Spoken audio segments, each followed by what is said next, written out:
What's up, everybody? I'm back. Hopefully, this works this time. I was trying to do it in a different way instead of just using the actual studio, YouTube studio webcam. I was trying to use the OBS.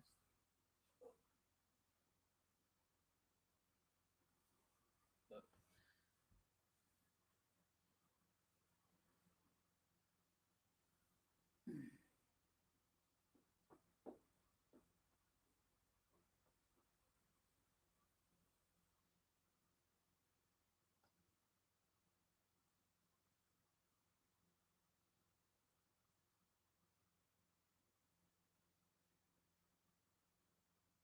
what's up, Eric?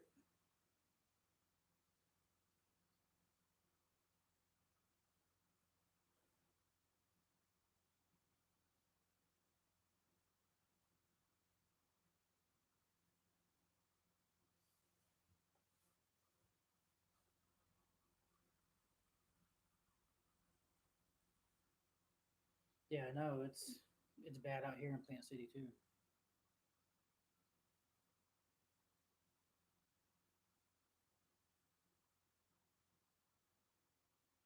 No, I was streaming through OBS.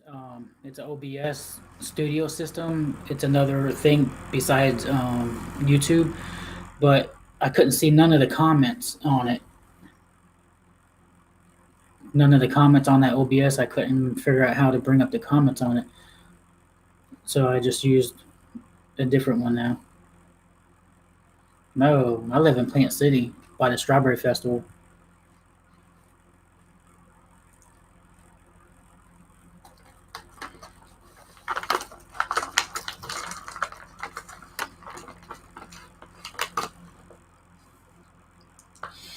They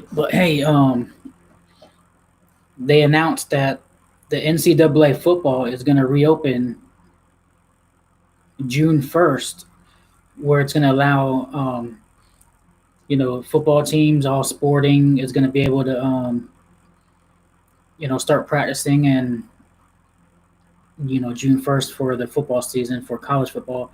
The NFL is reopening their training facilities. Um, Only certain teams um, are voluntarily doing it now. Some teams are remaining closed because that's just what they want to do, but they're allowed to open anytime they want now. And then NHL and MLB, the Tampa Bay Rays are opening up Tropicana Field for the Rays to start practicing next week also. Yeah. So everything's starting to look good and come together. And the NBA, they're ready to start, remain their resume their rest of their season.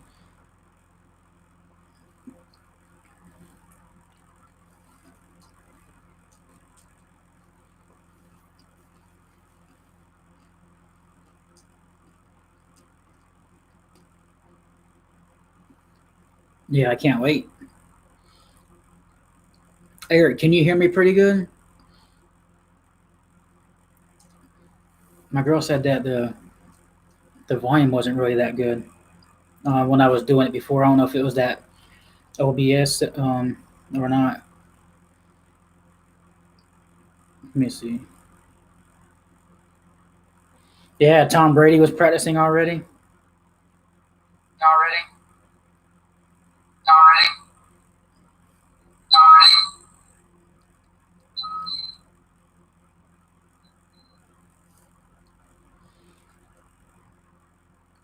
Yeah, and then that's important too because with no OTAs and they're not no training.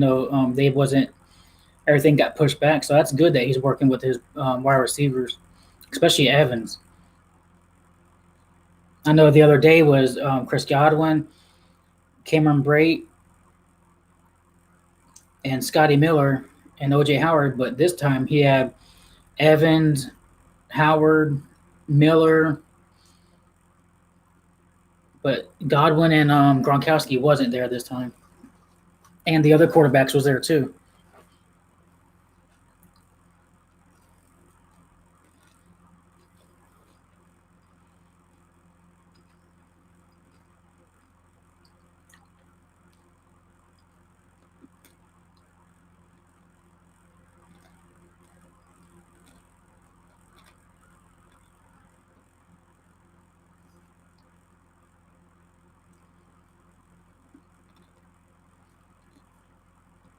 Eric, who's your college football team?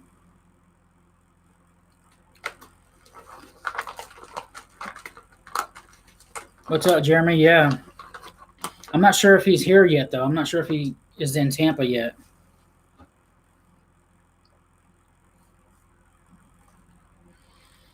Like what they were reporting from that practice that Tom Brady had the other day, um, that he was being in charge. He was telling the receivers, which routes to run, where he likes certain routes to be, and stuff like that.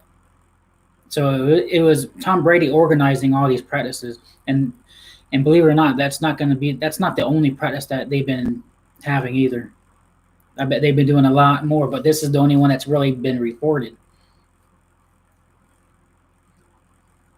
I like Florida State. Well, I mean, I like USF too, but I've always grown up a Florida State Seminoles fan. Like way before we had the Bulls, but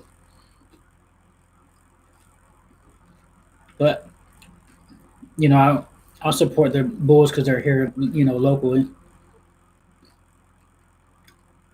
and it's nice to have a college football team here.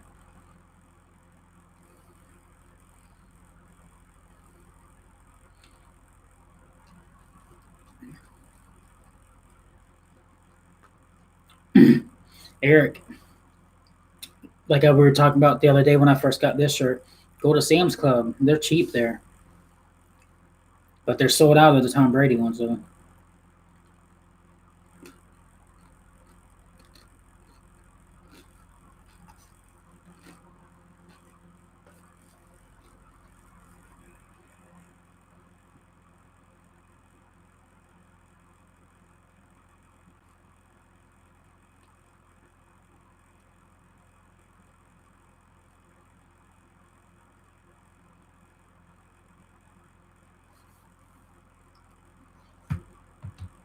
what does the shirt? That one's the shirt. That's just a T-shirt, but that's the jersey there. But still, $15, you can't beat it.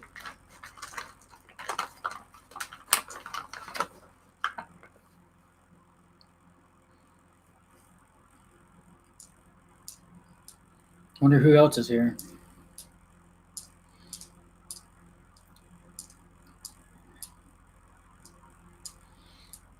Yeah, it's been storming probably the last hour here in Plant City.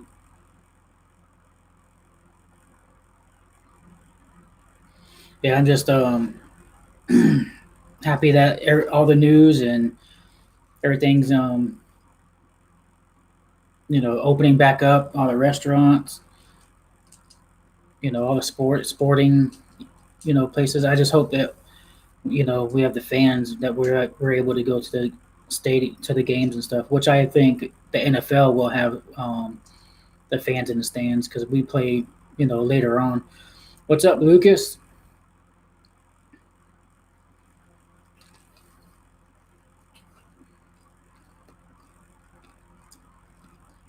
Yeah, we got to do some prep to our backyard for the hurricane season coming up.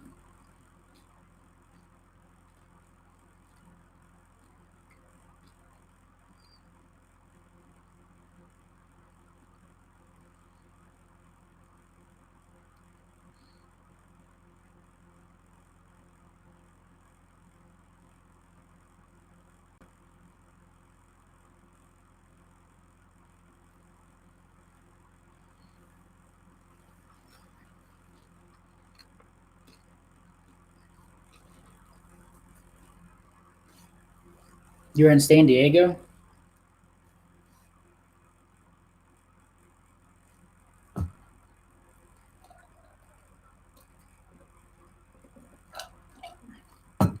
That's where my girl was born. She was born in San Diego.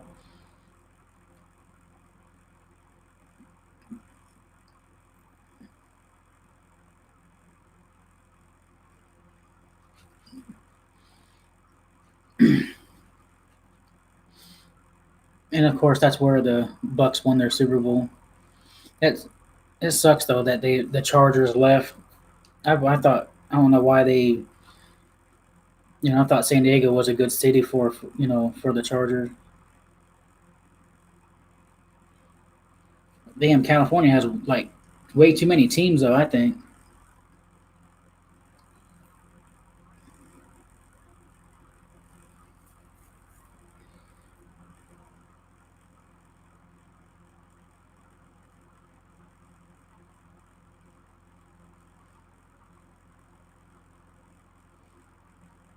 Damn, check this out. Someone made a custom made Tom Brady Buccaneers action figure.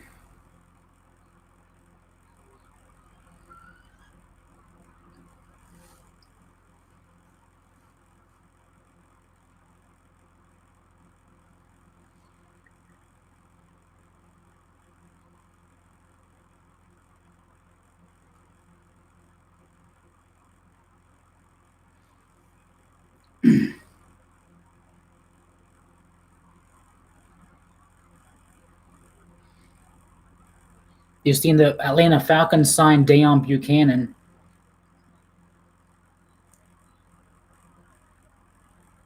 That was He's not good, so they can have him on all they want.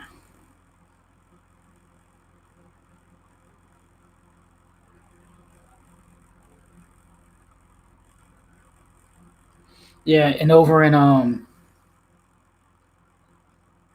on a second. Yeah, over in what Japan, they're already playing baseball over there.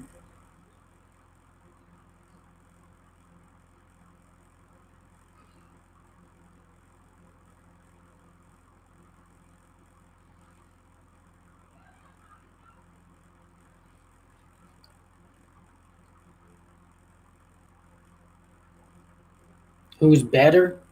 Well, they play different positions, so you know you can't take away from Levante David what he's done in his whole career. Shaq Barrett's only done had one great season his whole career yet, but that's his only first year ever starting. Also, so Levante David, he's been great his whole career. There's talks about the New York Jets trading Jamal Adams, the safety, that the Jets aren't going to extend him long term now that a trade is possible. It's very possible, but he ain't going to come to the Bucks because the Bucks don't have that cap room to be able to bring on that big contract.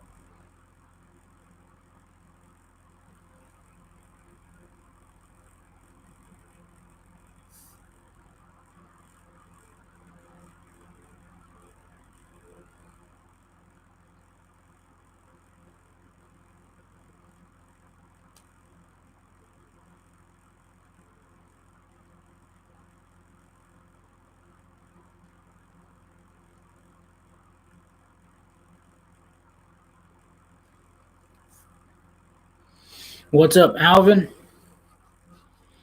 They the sports teams and everything's opening back up.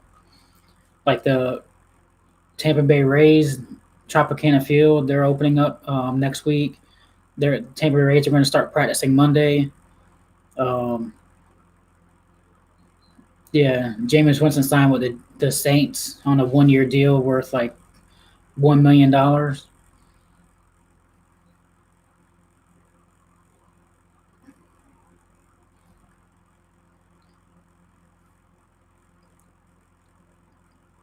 And NCAA football, um, June 1st, they're opening up their opening up for their football, their sporting teams to start practicing.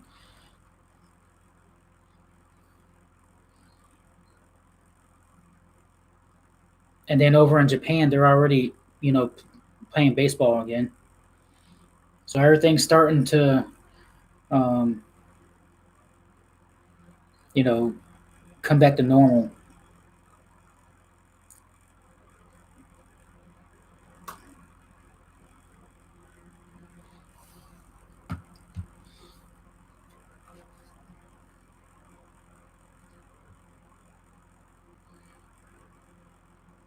He's asking where at in Tampa do you from, or where you're at.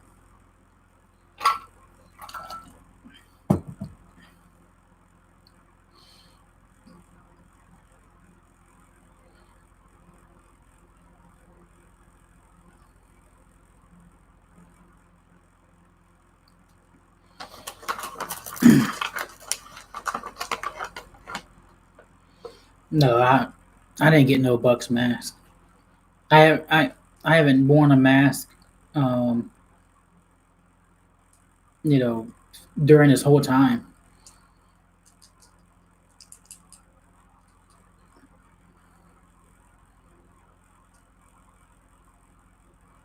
Oh, he's Miami Bucks fan, South Beach Bucks fan.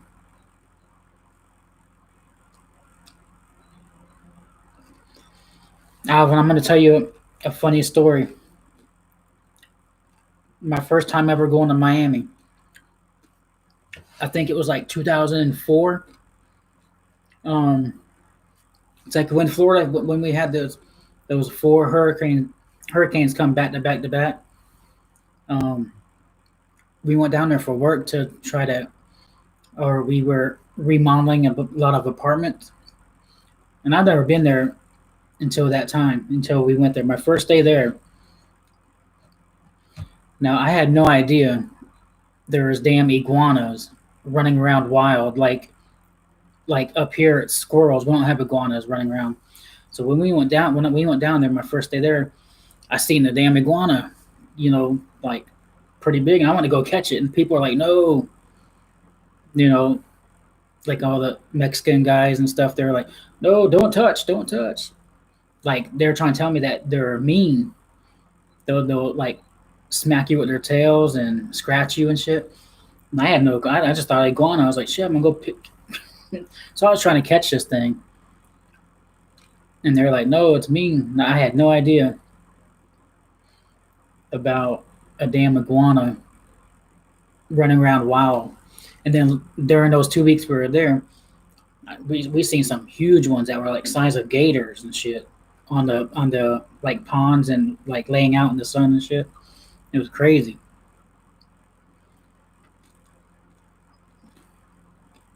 Yeah, but yeah, I I've been doing DoorDash. I try DoorDash almost every day. Been to all these different restaurants, interacting with people never wore a mask. I ain't caught anything. I ain't been sick. Yeah, but those iguanas was crazy though. And I was like, no one even told me until I got there, and I was gonna go catch it.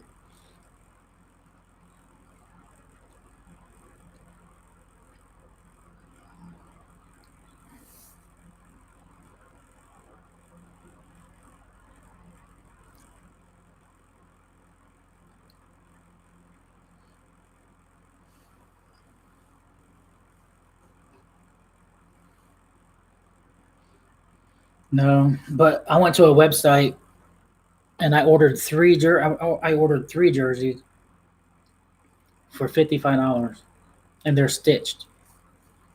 See that one's not stitched, and that one was damn $100. So and my buddy he gave me the website, and you get them a lot sooner than the NFL and Buccaneers shop sites. He got his in 3 weeks.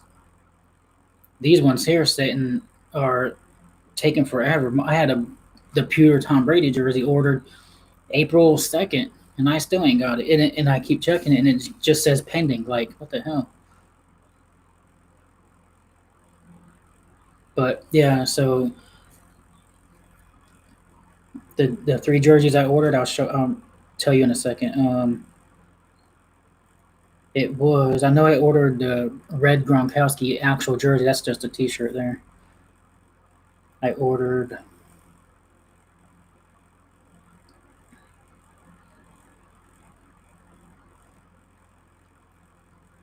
Oh, I ordered the white Mike Evans red Gronk, and then the white Devin White.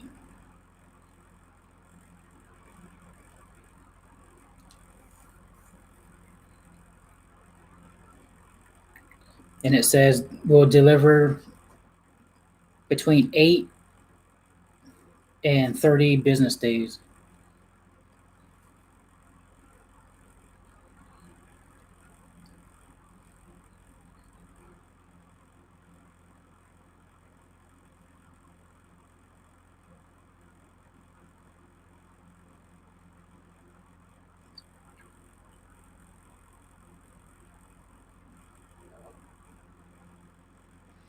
Fine.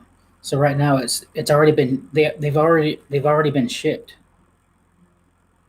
And I ordered them Monday. No, it was maybe Sunday or Saturday.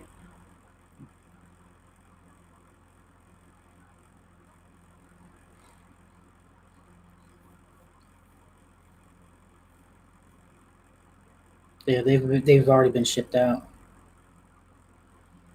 It is.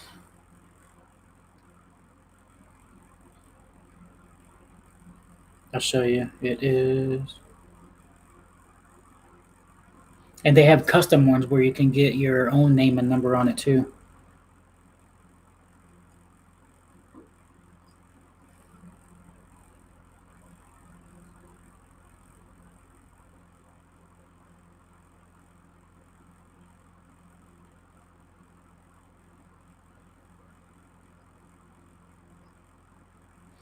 Well, I got the app, so I'm trying to see if it shows the actual.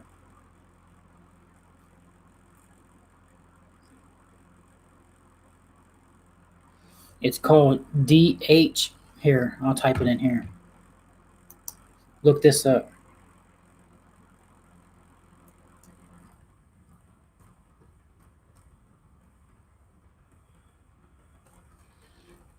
Look that up. That's the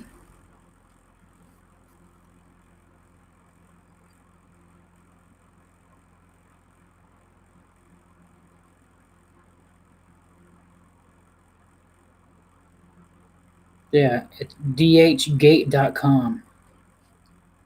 They're a wholesale your anything, shoes, they do wholesale.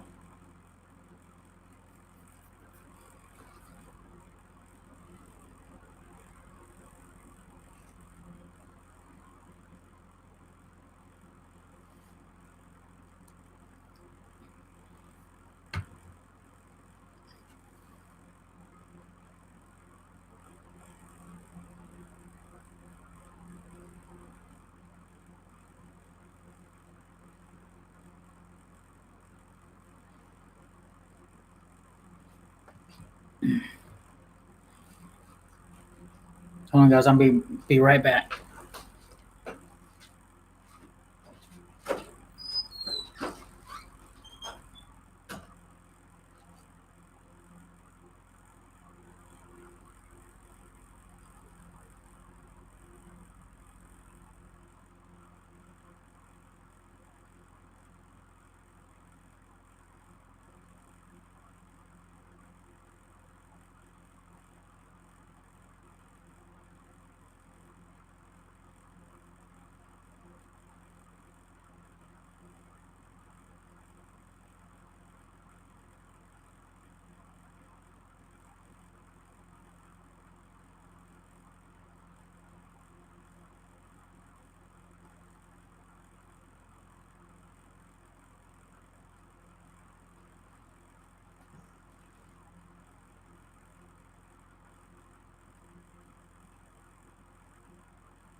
All right, I'm back. Sorry about that. What's up? What's up, EZX? What's up? What's going on? Which road going? Which road game am I going to this year? Shoot, the last road game I went to was the Atlanta Falcons because that's the close. No, I went to the Jaguars. I went to Jacksonville when we beat them last year.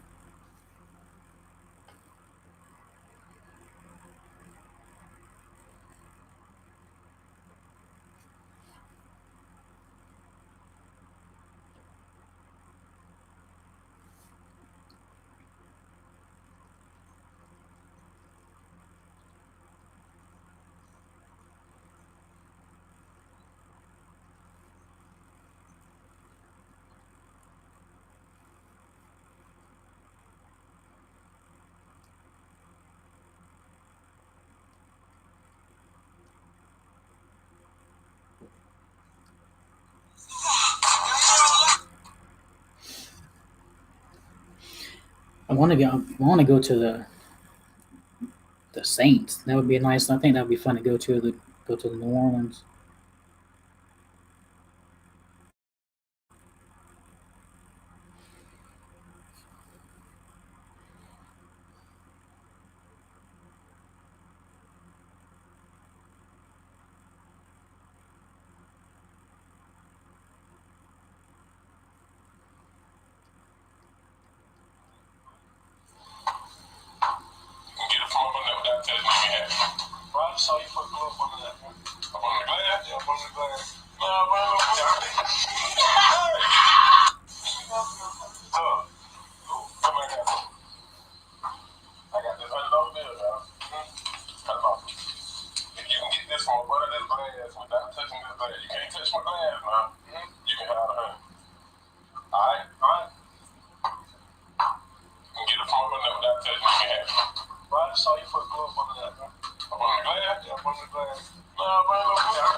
Yeah, some people are trying to say that Tom Brady and the Bucks were breaking NFL rules with with them practicing when they were not supposed to.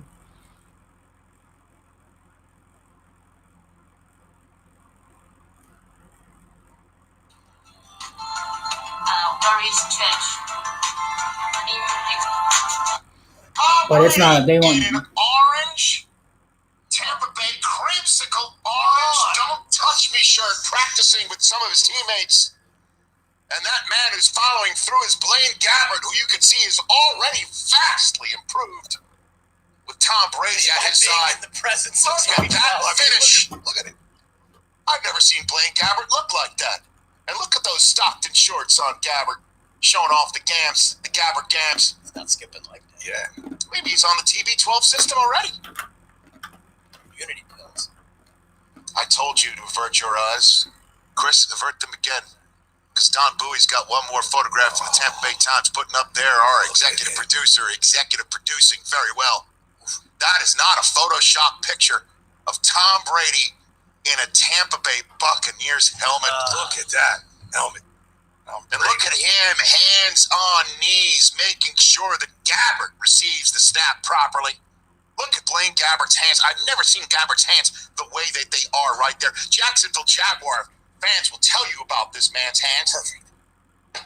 Never looking like that. Brady already improving things. I don't even know who's behind who you're looking at right there, snapping a football for the Tampa Bay Buccaneers. But all I know is it's vastly improved. Yeah, he's better. Is it off the screen yet? So no, it is not. Program monitor, please. On behalf of all National Football League fans who do not root for the New England Patriots, a fine organization.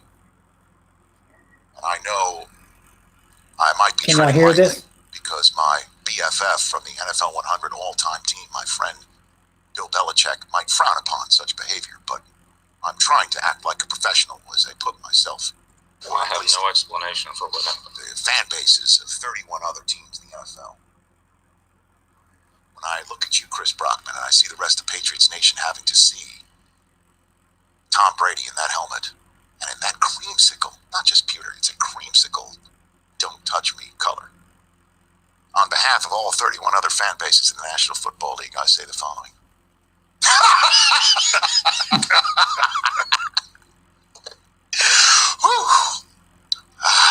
Having your fun? You feel good? You know what? I'll be honest with you. I do. Feel better. That's our buddy LD right there. He's laughing All because right, I can say some mean things, but I'm Stop! not, No. I'm not- You're water skiing behind. Because they- You're his co-host fine. You've got Lombardi's coming out of your Patriots fans. ears. You can't hear this. I Yeah, understand. it's okay. It's okay. A lot of parades in New England. A lot Understood. of parades. So it's cool. Understood. Right, exactly. Asked and answered. But it still sucks. I mean, jeez. Like, come on. Oh boy! And I didn't expect it by mid-May. I didn't. I thought we would have to wait a long time for that sort of photograph and photography.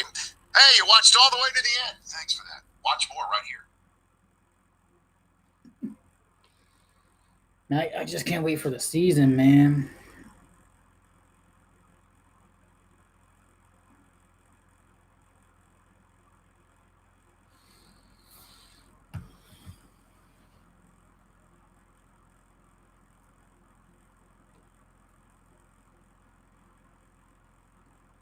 Yeah, I seen where there's one that said the Bucks are going to win 8 games. They're going to be 8-8.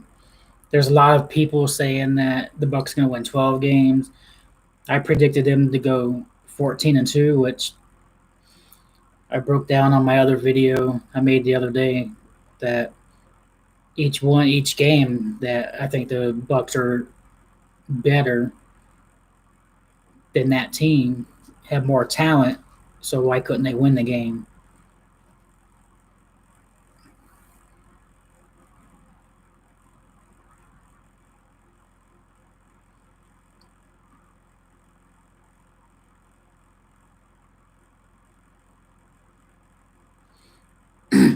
Eric, you said you ordered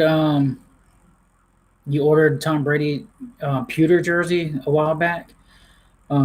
Did you ever check your tracking number to keep up with it, to track it and see like what the status of it is and stuff, or what's it say?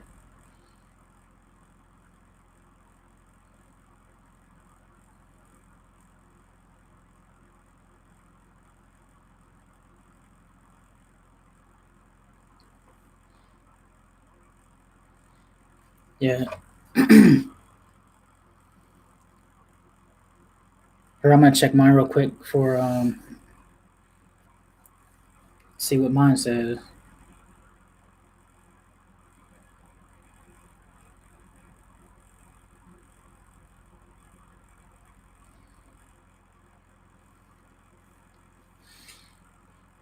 What's up, guys?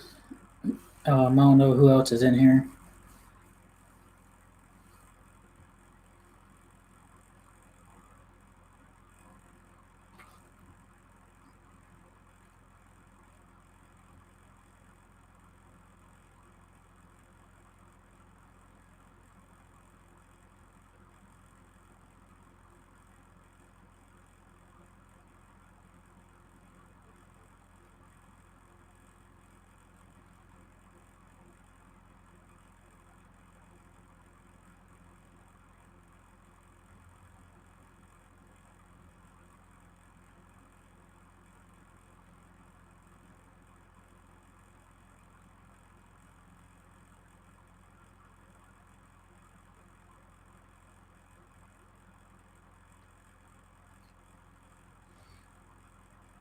I'm checking something real quick.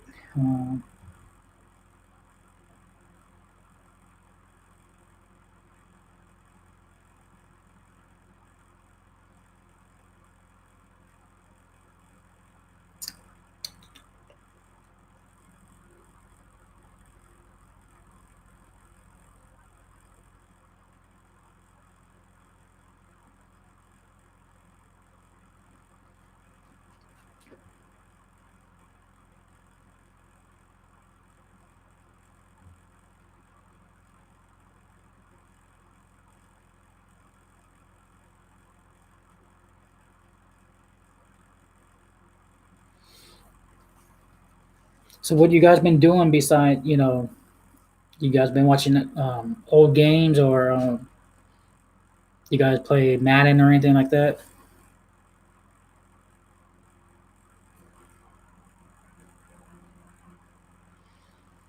See, I got the Levante David off NFLshop.com and I got it in 2 days when I got it. Now,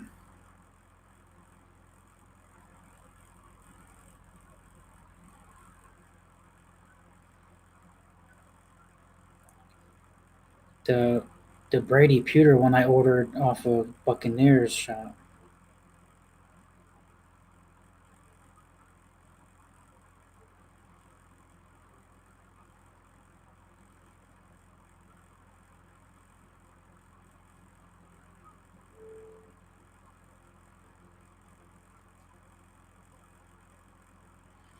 Pre-shipment? That's what it says on yours?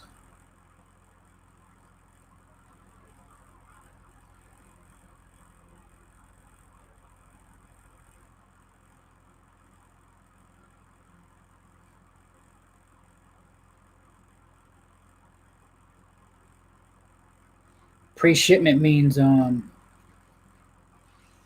guess they're getting it ready to be shipped. Let's see what mine says now.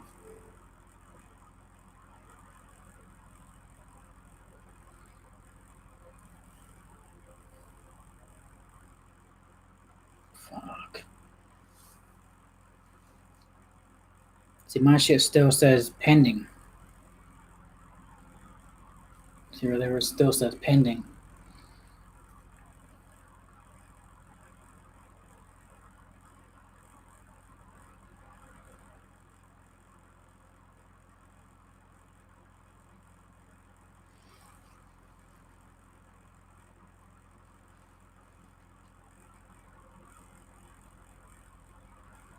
I wonder if I can cancel this.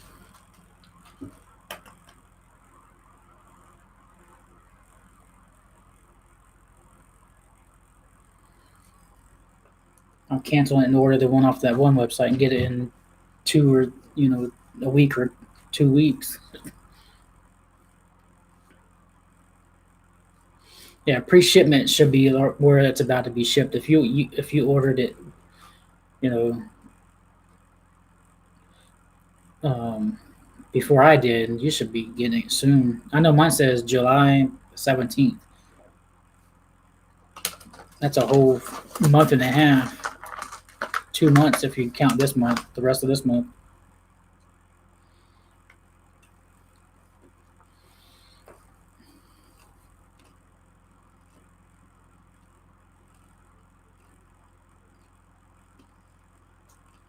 Yours says April 18th.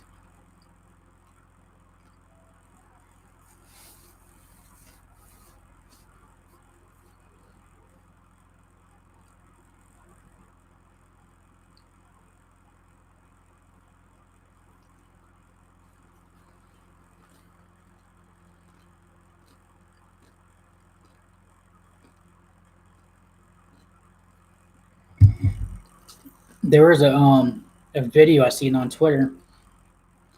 Ronald Jones was practicing catching, and he didn't drop any, so he could step his receiving game up. I bought mine April 2nd when I purchased it. You bought yours April 18th. Yeah, mine was. Let's see if I can go back to it. It says.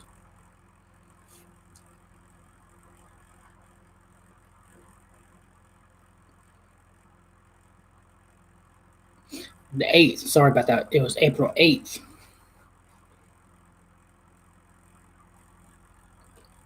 Yeah, order date April 8th.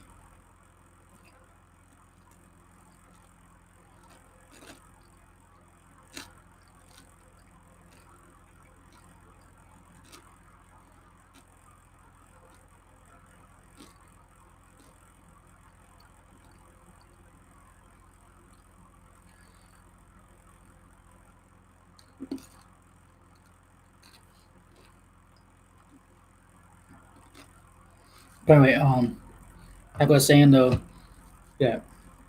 Ronald Jones, the video I was watching of Ronald Jones catching the football, he wasn't dropping it, and he was catching them and running. And he looked fast.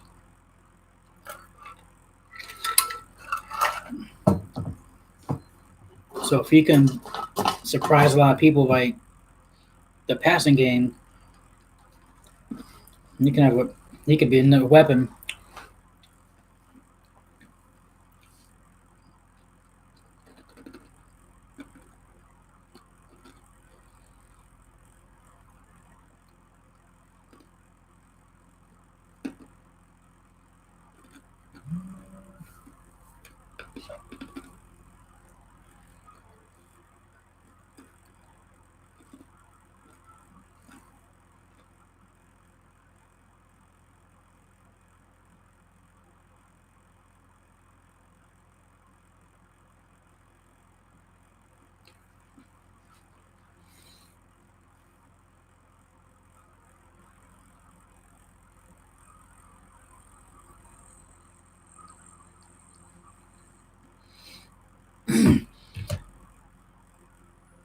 Did you go check that website out, Eric? That I gave it to you? What's up, Alvin? Yeah, best I can. So far, I haven't got no sickness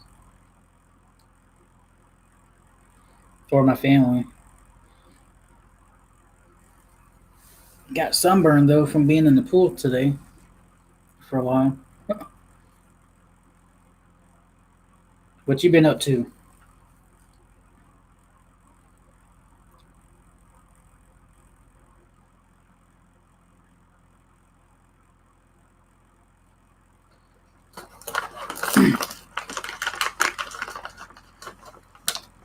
Alvin, don't you live in Tampa?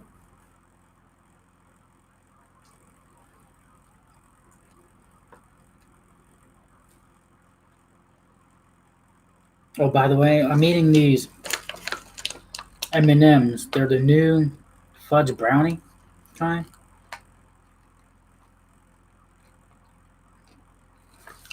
They taste pretty good.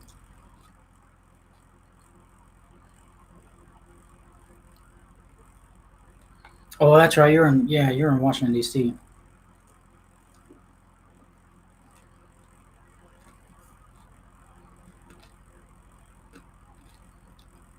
Oh, damn.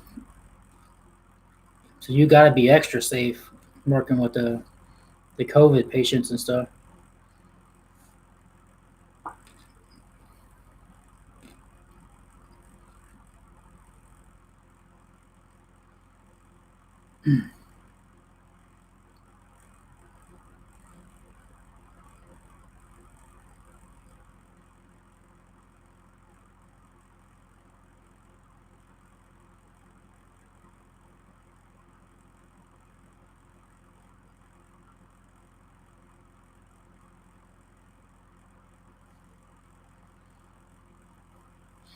Hey, Alvin, I'm not sure if I'm sure you heard it by now, but Tom Brady's been practicing with his teammates and stuff down here at a high school, and he was organizing everything and working with Howard and Mike Evans on their routes.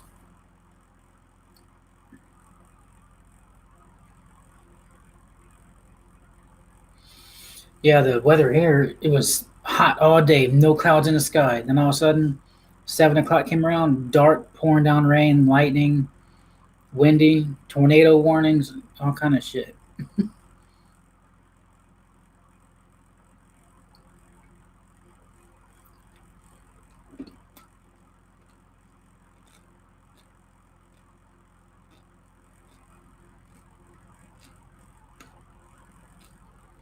That's important too.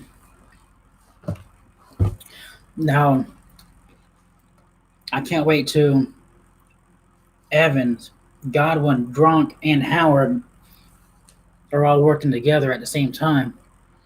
Now, Brady's already been working with Gronk before, and Evans finally, joined him and stuff now. I know the last week it was Cameron Brate, It was Cameron Brate, Godwin, Howard, and Scotty Miller. And then the other day it was Evans, OJ Howard, Scotty Miller, and Mike Evans. And I'm sure and Blaine Gabbert was there too, and Ryan Griffin. But Tyler Johnson, he needs. I don't know if he's here in Tampa yet, but I don't think he is. He should be working out with them too. Hey, when you ordered your Godwin jersey, did you see where Did you see where the date where you'll be receiving it? Yeah, I know. And the Falcons signed Deion Buchanan today.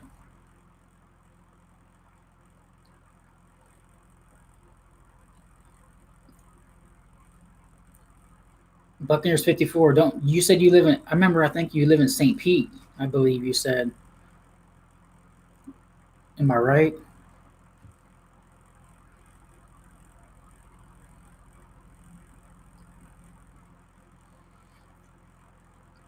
Well, I seen someone say that Sam's Club was selling the Gronkowski and Tom Brady T-shirts. So I went there, and that's when I got that one from Sam's Club for $15. Oh, you're in Kansas City. Okay. Yeah, Sam's Club here in Tampa are selling the Gronkowski T-shirts, $15. I was like, you can't beat that. They said, and I talked to the manager. I was like, do y'all have the Tom Brady shirts? And he said they had them. They had a shipment of 100, and they sold out that same day. I was like, damn. I would have grabbed both of them. Can't beat that. Shit, the tag that was on it was saying $31 on it. I was like, you can't beat it for $15.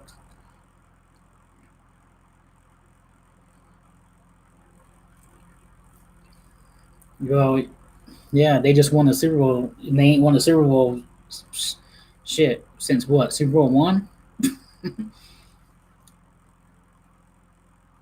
No, not one, but when they played the wasn't the Packers and Chiefs was the first Super Bowl.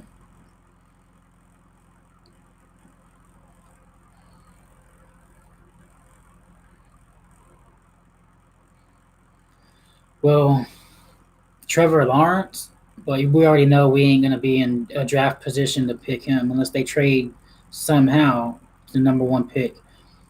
Either the Jaguars, Panthers. Shoot, that's the only team that the only two teams I can think of. Patriots, maybe. Patriots, Jaguars, or the Panthers. The only three teams that I can think of that would tank. Well, I don't know about the Patriots really tanking because Bill Belichick wants to prove that he can win without Tom Brady. But the Panthers or the Jaguars, I think, would tank to get that number one pick. But I don't really know anyone else that I haven't really followed college football really that much to know every single who's the best quarterbacks out there. Ohio State, Justin Fields. He could be a good one, but I think he's from Ohio State, but I think he might be kind of small though.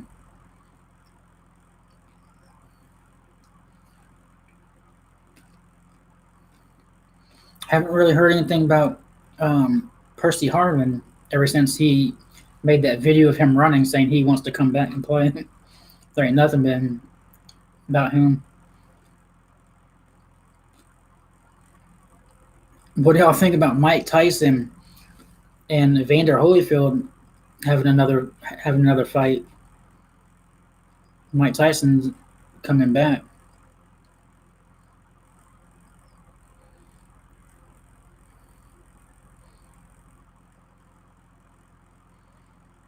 But yeah, I don't. Besides those two quarterbacks in next year's draft, that's the only one. Trevor Lawrence or Justin Fields.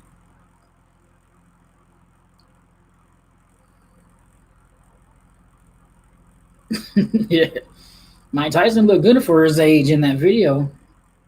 I know a video is different from an actual in the ring with another guy, opponent swinging back at you. Yeah, no.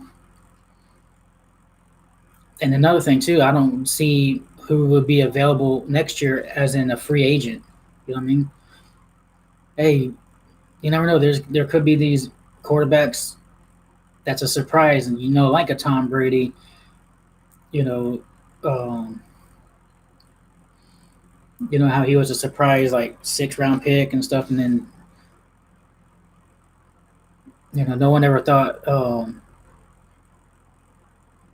Patrick Mahomes would be playing like he was.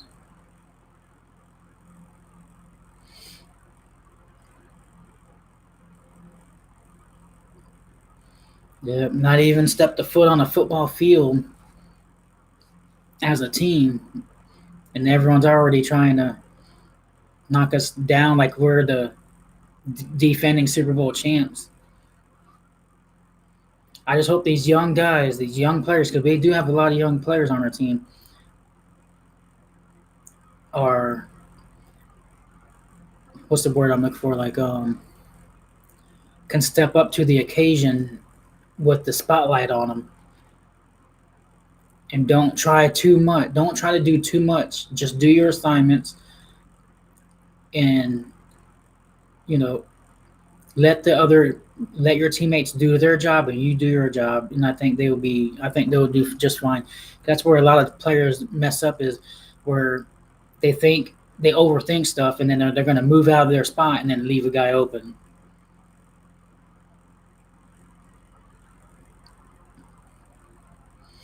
Yeah, I know. Carlton Davis and Jamel Dean was ranked the two top corners and pass deflect, breaking up passes in the whole NFL. So if those two right there can be locked down corners for us, with our pass rush and our linebackers, Devin White and Levante David, you know, we could be a really good defense, because we went from 31st last year, from the year before 31st to last year the top fifth, the ranked fifth defense. Yeah, Sean Murphy Bunting, and he's a slot corner there. He's a lot better at a nickel corner than damn Hargreaves was.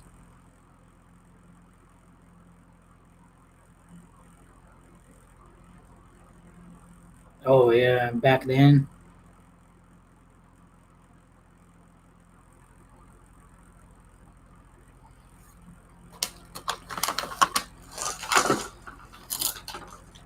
Yeah, John Gruden passed Tom Brady up.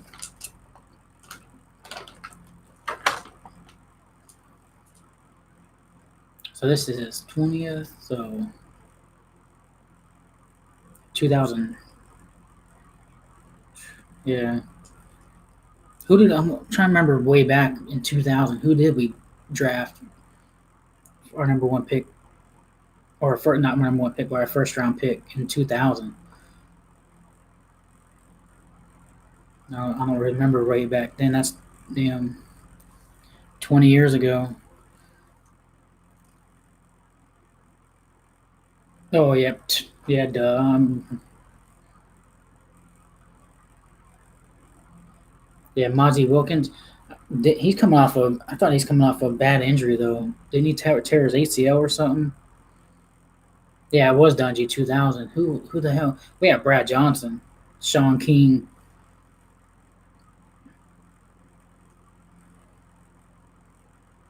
Damn, they picked. Was it they picked Sean King over Tom Brady? I'm gonna look that up.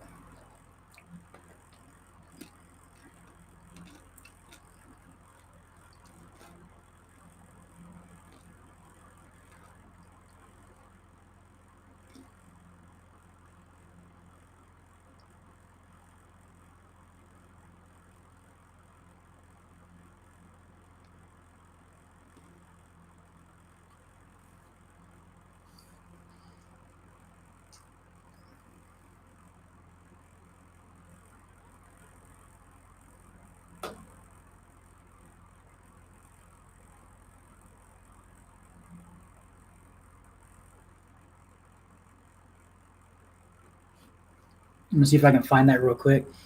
And that you got me curious about that now. All right, the 2000 draft.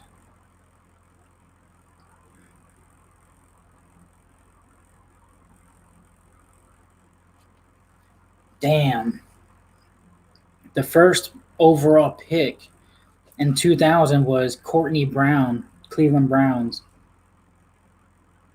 And the last pick of the NFL draft was Mike Green, Chicago Bears. He was a strong safety. Damn, the Bucks had the fewest picks. There's one Hall of Famer drafted in that draft, and it was Brian Urlacher.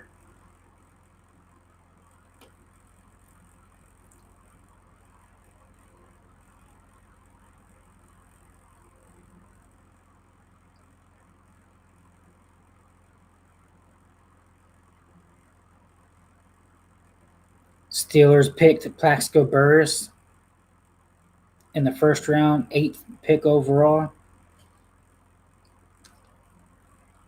Cardinals picked Thomas Jones, running back, 7th pick overall. Ravens picked Jamal Lewis, running back, 5th pick overall. The Bengals, that was a bust there. For a 4th overall pick, he should have had a way better NFL career than he did. But Peter Warrick from Florida State.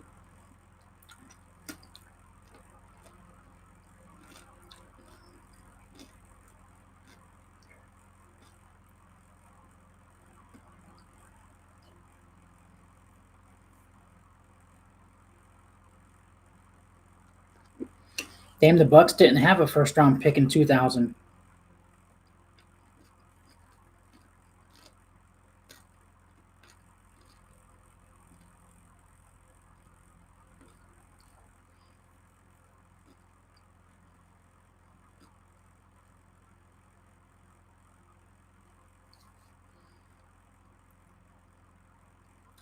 Now the 28th pick was the Indianapolis Colts. They picked Rob Morse, linebacker.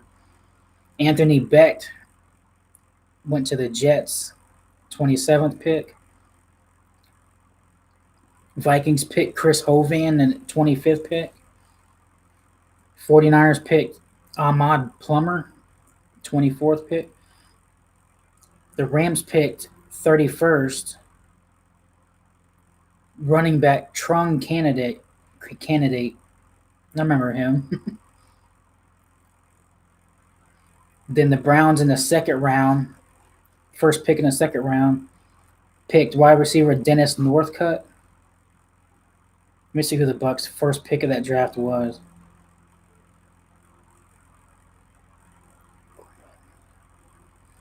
Damn, I didn't know that. The New York Giants drafted Cornelius Griffin. I thought he was with Redskins for a long time.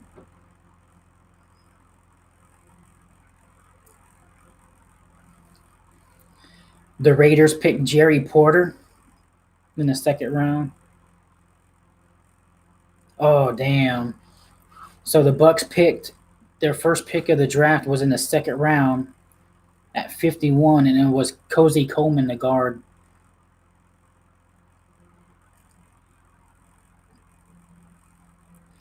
Let's see if we had any more picks in the second round. Nope, we're in the third round.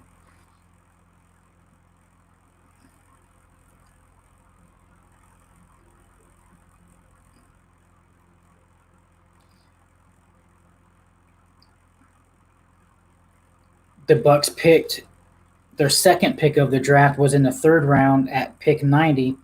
Nate Webster, linebacker.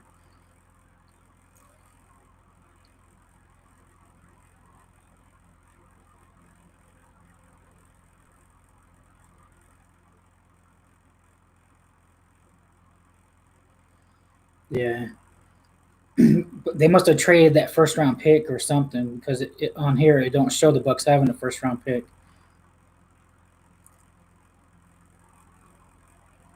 So it was the Rams had the last pick, and then the Browns had the first pick in the second round at 32. some of these players, it's like, man, damn, 2020 or 2000. Nile Diggs, he was the Green Bay Packers linebacker.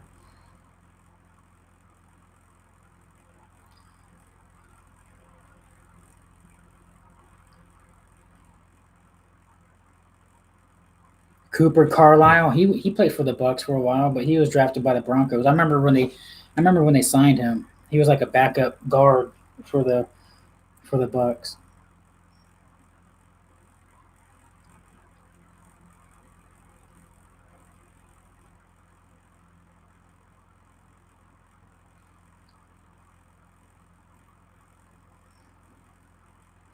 Damn, so they didn't have a fourth round pick.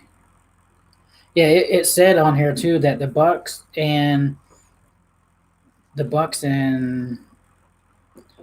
think the 49ers had the fewest picks in the draft. So far, they had Cozy Coleman and Nate Webster. And we're in the fifth round on this. So in the fifth round, they picked their third pick, a tight end, James Whalen. I never even heard of him. From Kentucky. James Whalen. I've never heard of.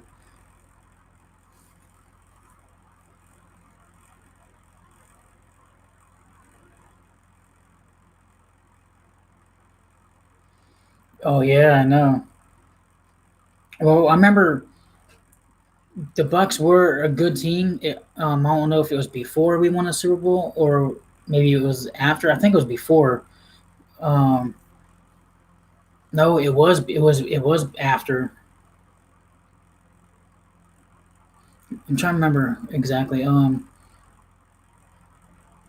It may have been in two. It may have been 2000. Before, yeah, we had Sean King was our quarterback, but we beat the Patriots in Foxborough when they had Bledsoe and remember. I don't know if you remember that game. We beat them in Foxborough, where Sean King. They were before halftime. They were driving, got to the 10-yard line. They were going to do. They did the Dan Marino where they fake spiked it and you threw it to Riddell Anthony for a touchdown.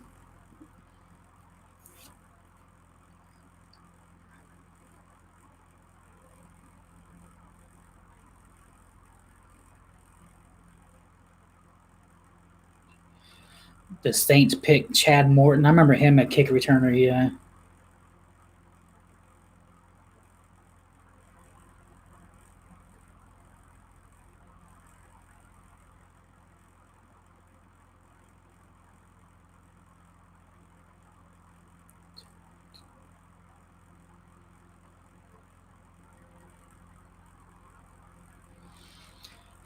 And the Bucks picked David Gibson, safety, in the sixth round. Damn. Right there where it shows Tom Brady getting picked by the Patriots. Right before one, two, three, four, five, 6 picks before Brady was picked by the Patriots, the Bucks picked David Gibson.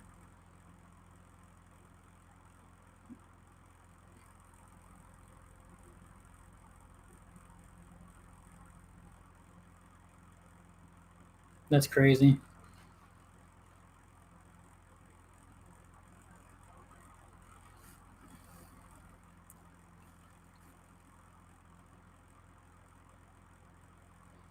'49ers picked quarterback Tim Rattay.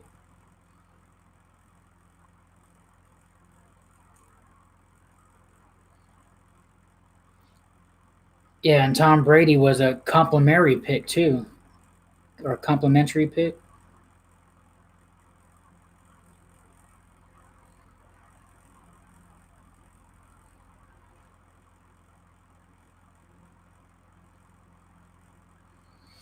Yeah. Tom Brady wasn't playing. I remember it was Bledsoe because we kept getting pressure on Bledsoe, and he wasn't doing nothing.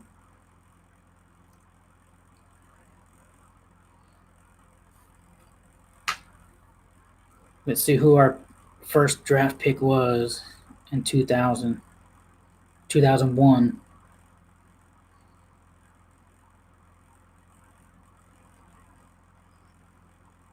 Michael Vick was the first overall. Drew Brees.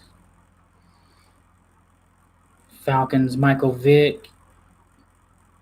Arizona Cardinals, Leonard Davis, guard. Cleveland Browns, Gerald Warren. The Chargers picked LaDainian Tomlinson. Patriots picked Richard Seymour, 6th. 49ers, Andre Carter.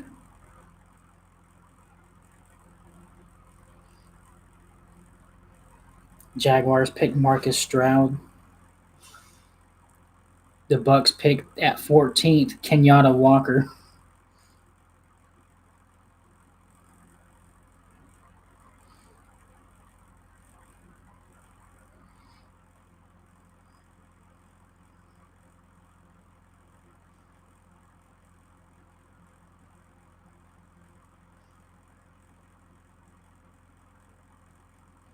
So we had Kenyatta Walker in 2001. Dwight Smith.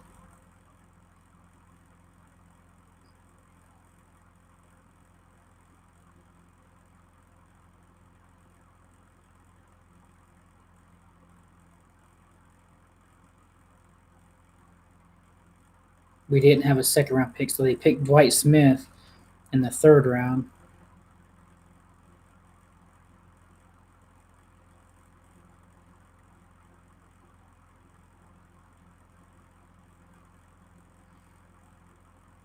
Fourth round was John Howell, safety. I remember him. Number 46.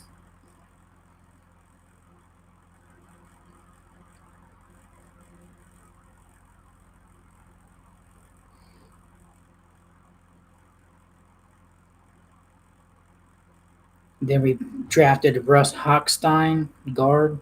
I remember him too. Then we drafted fullback Jameel Cook.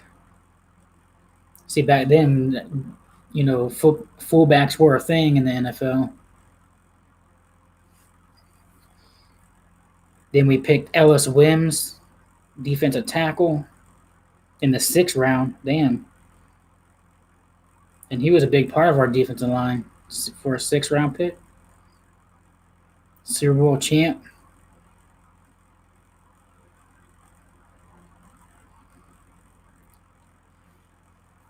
In the 7th round pick, the Bucks picked Dante Finger, tight end.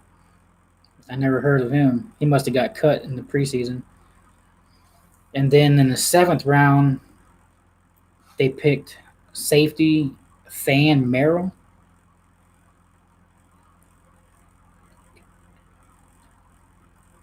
And then they had a complimentary pick in the 7th round, Joe Tafoya. I never heard of those guys, so they must have got cut. 2002 draft, after we won the Super Bowl.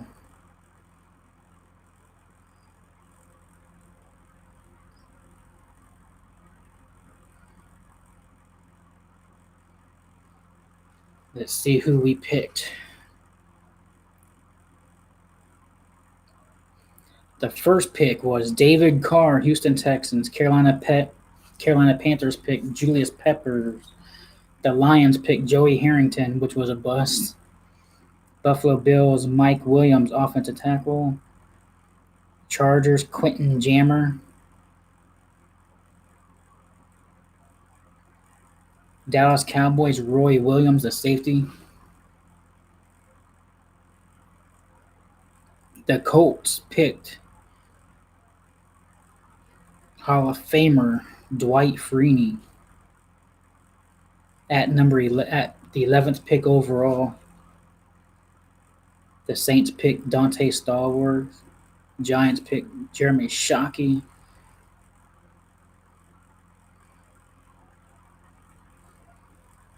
Philip Buchanan. The Raiders at 17. Seems like Patriots always damn drafted tight ends. They picked in the first round Daniel Graham at the 21st overall pick. Baltimore Ravens at pick number 24 in 2002, Ed Reed.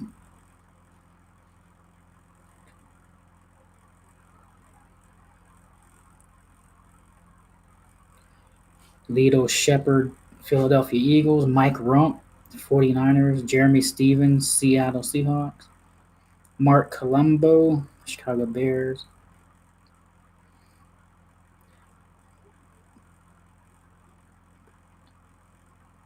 They must have traded their pick because they didn't even pick in the first round again the year where they won the Super Bowl. Pick 31 was St. Louis Rams. They drafted Robert Thomas. The Redskins picked at 32 Patrick Ramsey, quarterback.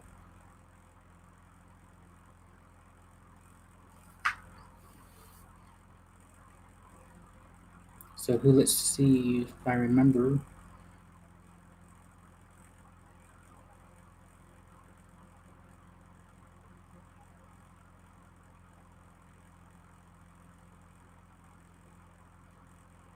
Oh, you know what? That's why they don't have a first round or a second round pick. They traded them. That's when they traded them bitches to the Raiders for John Gruden.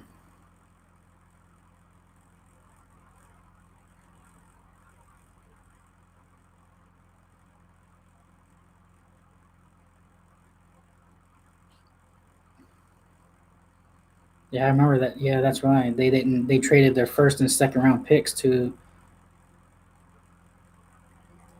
for John Gruden. And their first pick was in the third round, and they picked wide receiver Marquise Walker.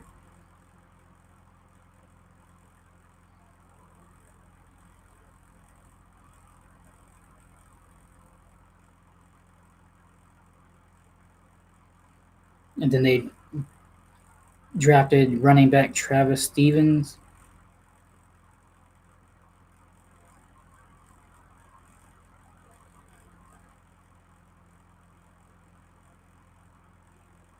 Jermaine Phillips in the fifth round.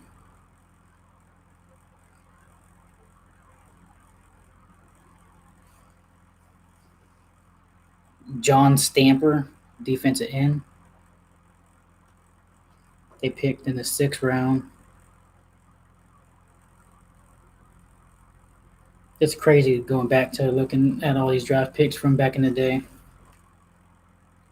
Seventh round, they picked Tim Wansley.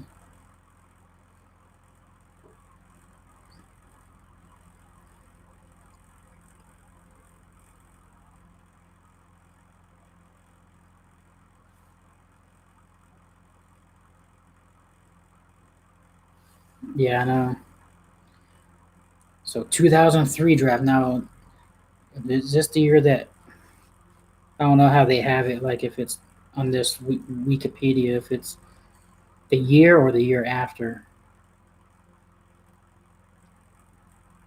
So this is after this. Now this is the draft after we won the Super Bowl. Because this was on April 26, 2003. So we just won the Super Bowl.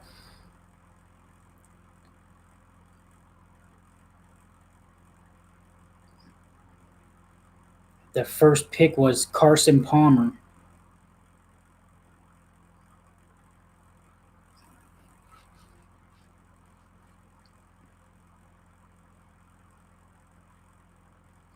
All right, so here's the first round. Cincinnati Bengals picked Carson Palmer.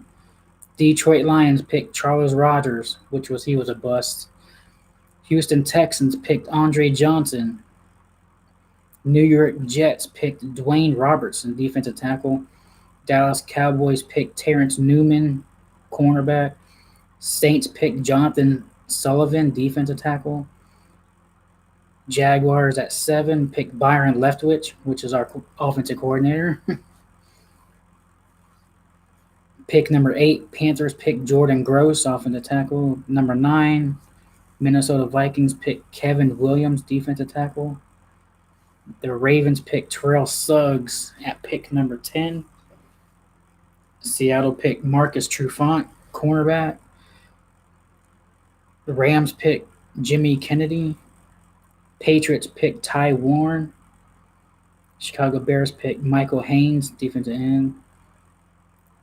The Philadelphia Eagles selected Jerome McDougal.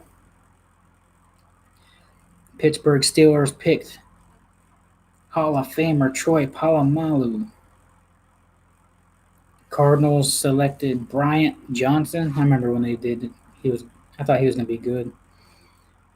Then they had back-to-back picks, so they picked Bryant Johnson and then Calvin Pace.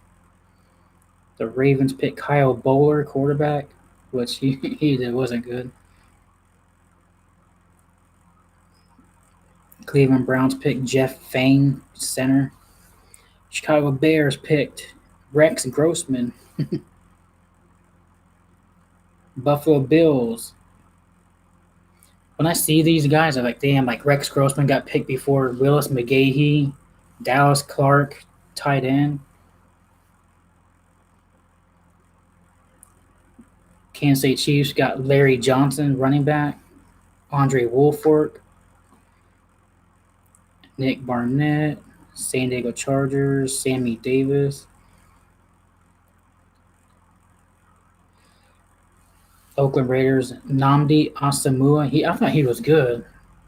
He wore number 21. He was like a Richard Sherman before Richard Sherman. I remember they used to always talk about him like he was a top corner back then.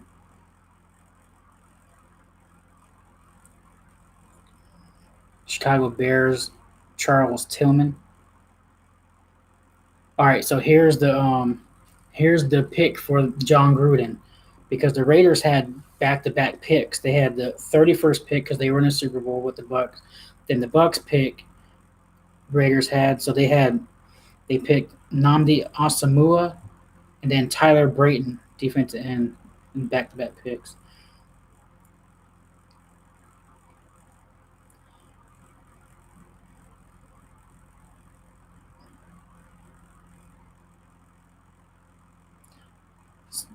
Arizona Cardinals picked second round pick 54, Anquan Bolden. The Giants picked Osi Umenyiora, defensive end. Colts got Mike Doss.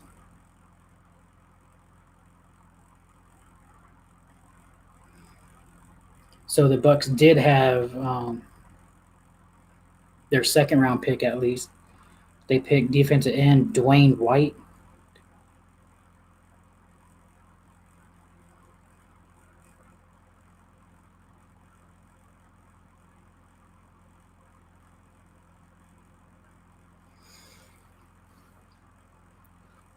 Hey Kim, how you doing?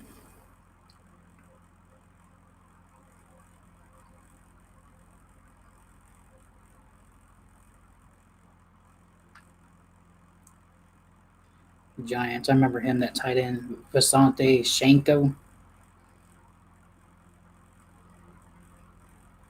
In the third round, the Buccaneers select Chris Sims, quarterback.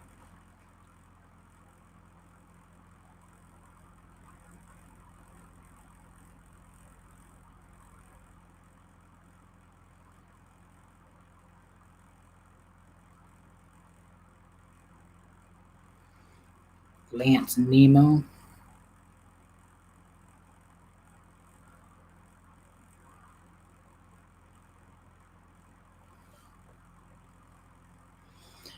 Oh, before I look up, I'm going to say we drafted Cadillac was, I'm going to say 2007. 2007. Now let's see if I'm right. Right now I was reading 2003. I'm just going to skip it, go to 2007, see if I'm right.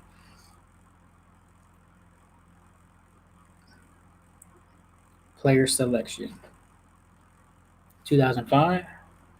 Let's see.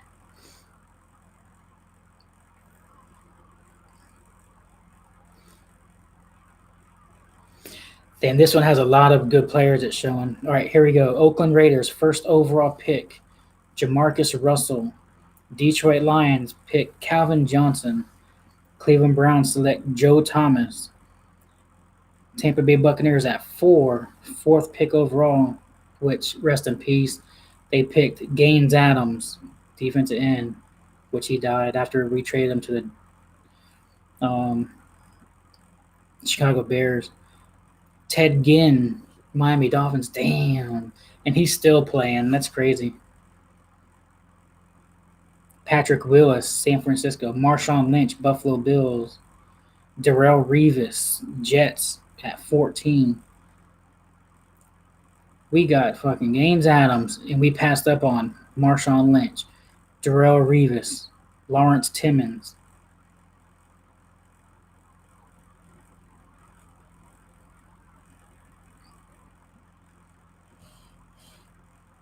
That's John Gruden for you, though.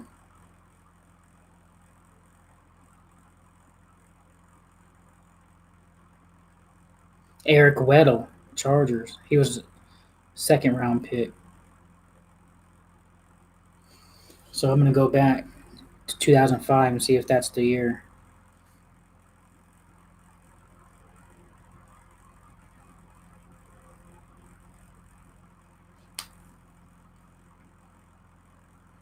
You want a Cadillac Williams jersey? I have a I'm doing good, Kim. But I have the only Cadillac Williams jersey I have is a throwback, the orange one from 2009.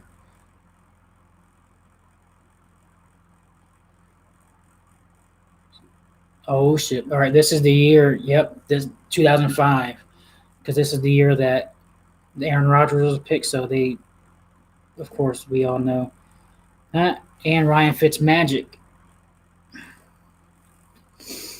Here we go. First overall pick in 2005. 49ers select Alex Smith. Broken leg. 13 years later. I don't know if y'all seen his leg, though. His leg looked horrible. Kim, do you live in Tampa?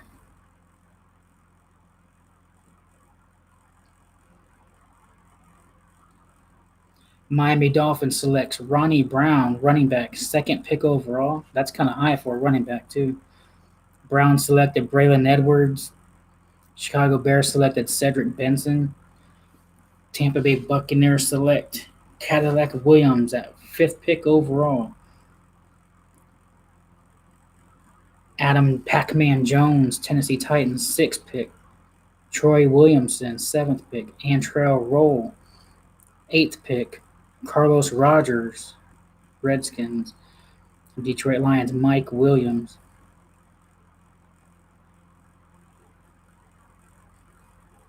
You know what? I remember because I had his red jersey. I had the red jersey, Cadillac Williams, and it came with that 2005 patch on it. His rookie year, like it was the 25th anniversary. No, it was the 30th. It was number 30. It was the 30th anniversary for the Buccaneers patch. It was 2005 on his rookie. I remember now. Yeah, I should have remembered that shit. Sean Merriman to the Chargers. DeMarcus Ware, Cowboys. Thomas Davis, Carolina Panthers. Derek Johnson, linebacker.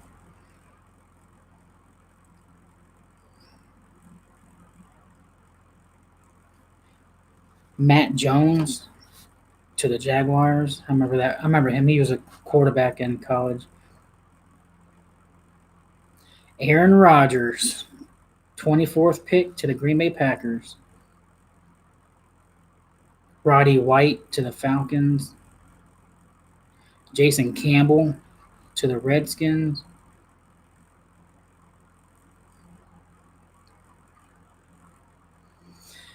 Second round pick, Buccaneers select Barrett Ruud.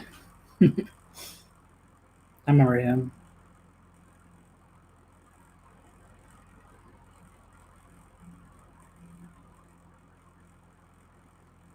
And then we selected in the third round Alex Smith, tight end, number 81.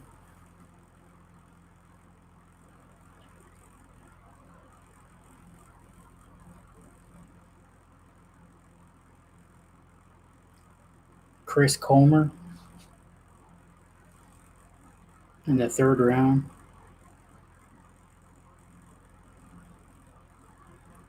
Dan Buening, guard.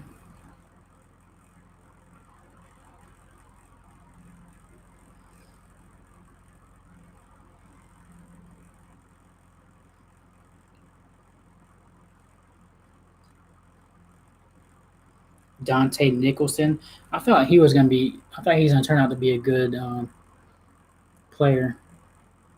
Dante Nicholson, but he never. Dan Orlovsky for the Detroit Lions in the fifth round.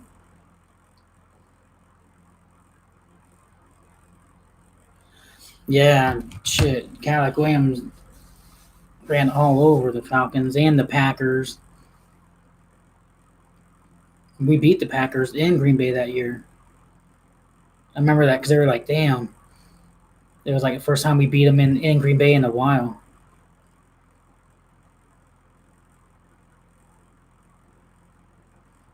Yeah, Mark Barron. Yeah, I know.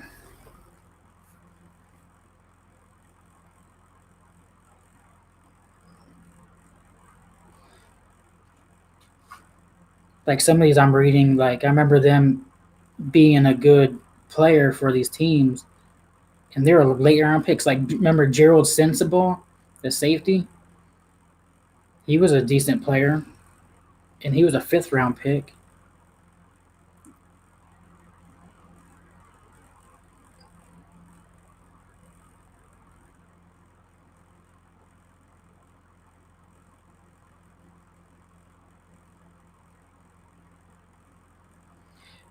You remember Bo Scaife, tight end for the Tennessee Titans? He was a sixth round pick, and he was a decent tight end for them. Chris Harris.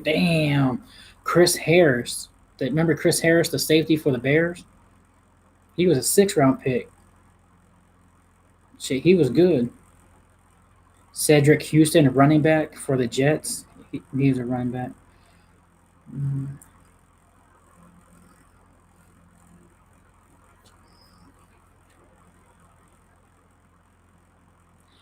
Hey, you remember Javon Hay? We had Javon Hay. He was drafted by Carolina Panthers. I remember him being on the Bucks. C.J. Mosley. That's a different one though. That's not the same C.J. Mosley that got picked by the Baltimore Ravens.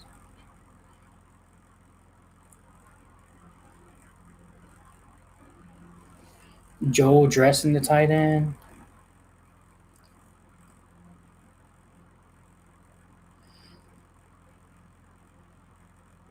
See, this guy here, I remember him being one of the starters for the Pittsburgh Steelers on their offensive line, Chris Kimotu.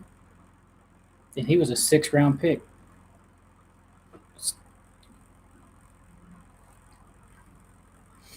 All right, let's see who was our 2004 draft. 2004. This was the big 3 quarterback draft right here where Eli Manning didn't want to go to the Chargers. Oh, yeah, I remember this one. This is the one I want. I wish we would have got Steven Jackson, but he went to the Rams. So it was the Chargers picking Eli Manning, then trading him. We all know that. Raiders picked Robert Gallery, offensive tackle. Cardinals picked. Now this one here shows a lot of. I think it's because it's like superstar players. They have it highlighted like Eli Manning, Larry Fitzgerald, third pick overall, Phillip Rivers, the Giants, Sean Taylor, Redskins, Cleveland Browns, Kellen Winslow, Detroit Lions wide receiver Roy Williams,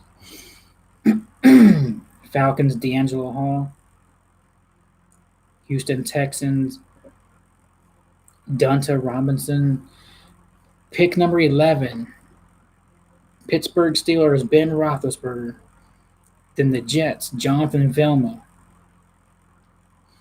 Buffalo Bills Lee Evans wide receiver, Chicago Bears Tommy Harris defense tackle.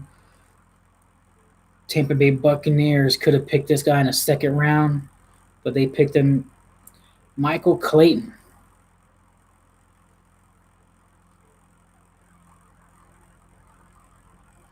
This hat, this is an old hat.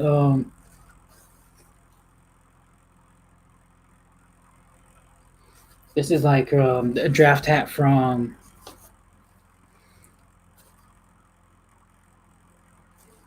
I'm gonna guess maybe it's from when Mike Evans got picked. I'm trying to see if there's a date on it.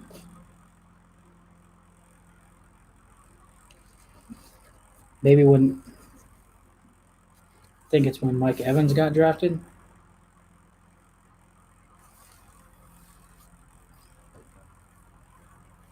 Yeah, I'm on 2004.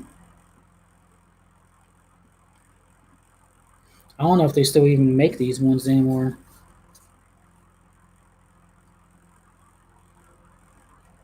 I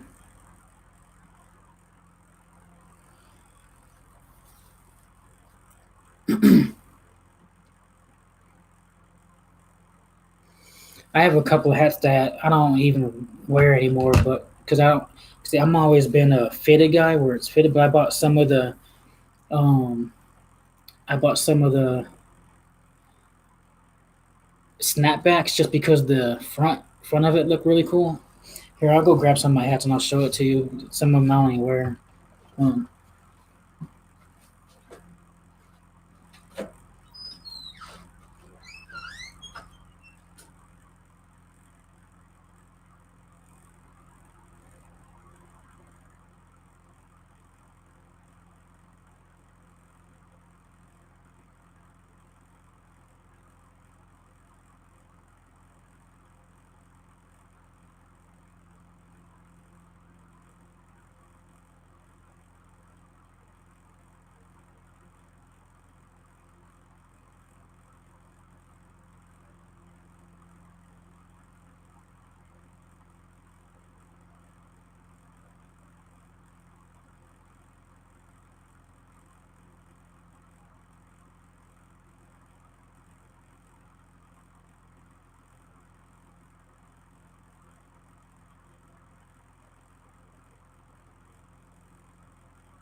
I'll be right back.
All right, I'm back. The what's up, 3D? Now, Buccaneers 54. Are you still in here? I was gonna show you the while I was out there, but that's my old throwback Cadillac Williams from 2009.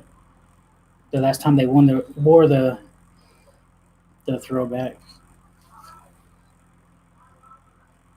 So here's some of the hats. I don't wear them because I just to me the snapbacks to me just don't fit right or feel right. I mean, but I don't know if you already seen them before, but see, there's that one.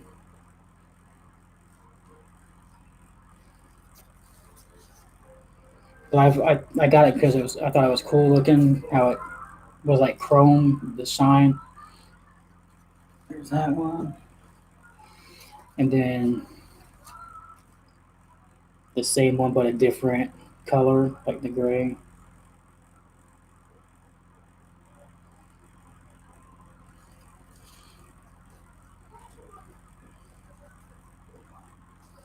Now this one's the fitted one though. Those other two were the snapbacks, but this one's the fitted.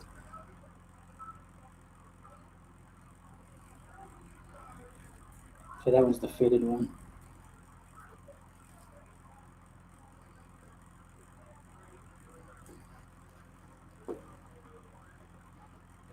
Now this one here, I had to get it just because I had this one before I had these other ones, but I seen it. They had when they seen it was at Champs.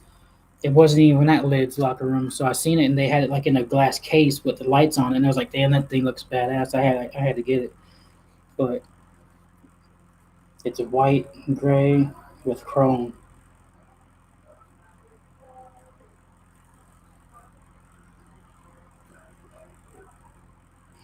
Now I used to wear this one a lot with like a fresh, clean white T-shirt with some gray shorts and some white some white shoes.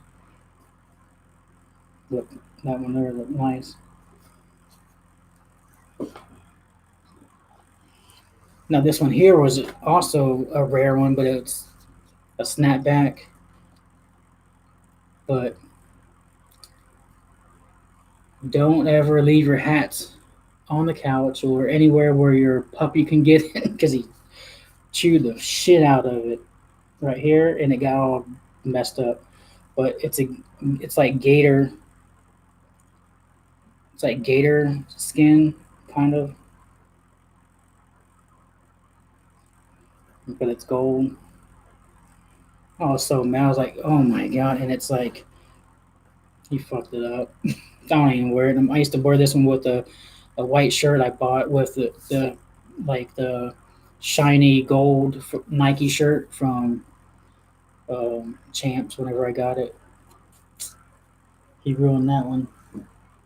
These are just some of them that you got probably seen me wear this one before.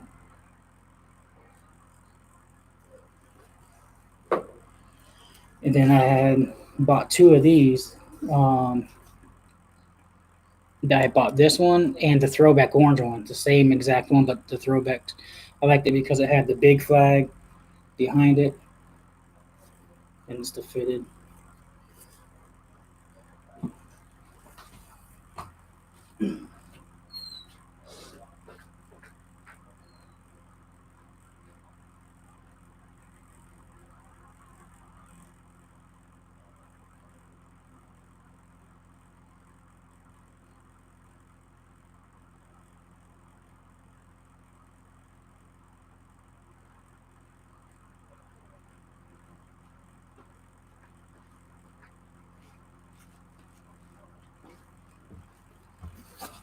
Right here,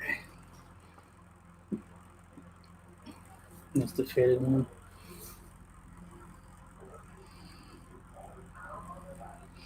And I like the build because it's like a shiny material. It's not like that. But Buccaneers 54. You said you there's the Cadillac throwback one from 2009.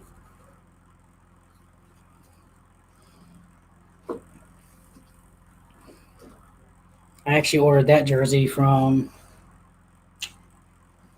I think it was on eBay, and I paid like $18 for it. Yeah, I think yeah, whenever it was, because when I knew they were gonna wear the throwback uniform, that's whenever that year I knew that's when I went and bought it on eBay that year.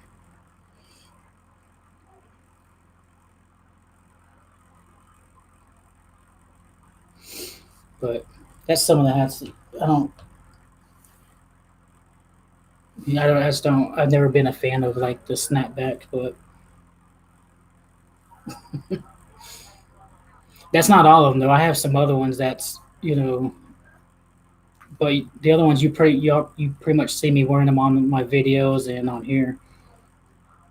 And some of them I have like three of them that I was at the Redskins game, and I can't believe I ran into the owner,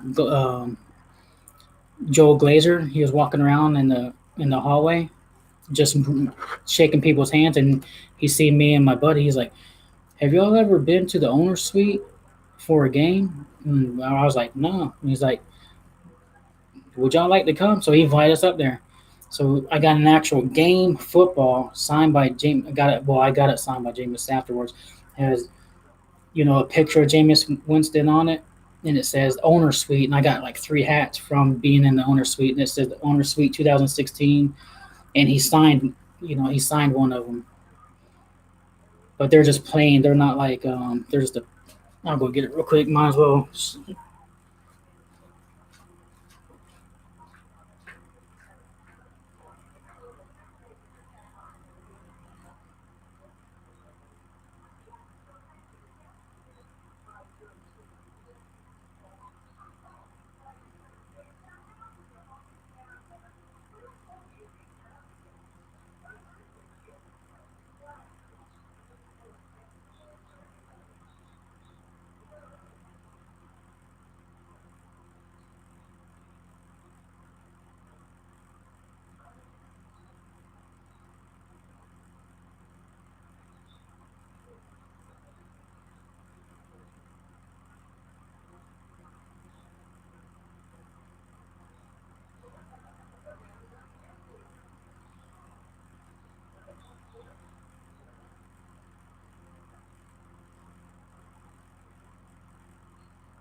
All right, these are some of my other hats.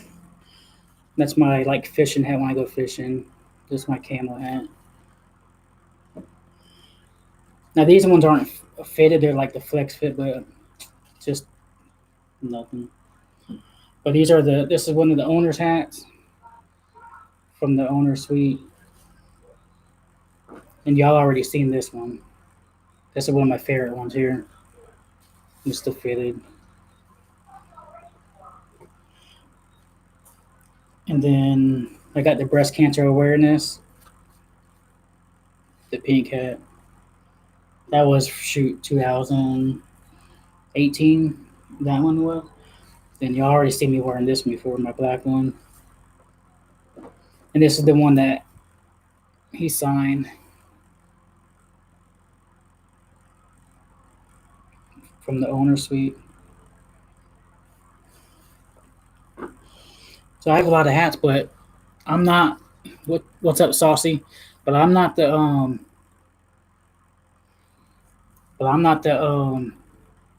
the hat king. If y'all want to see a guy that collects hats, my buddy on Facebook group, but the group is called Bucks One Nation Under God. Chris Buckwild Boza. I'm not the hat. You think that's just nothing. He has over 100 something, and he collects hats. That's what he does. He has every hat you can think of.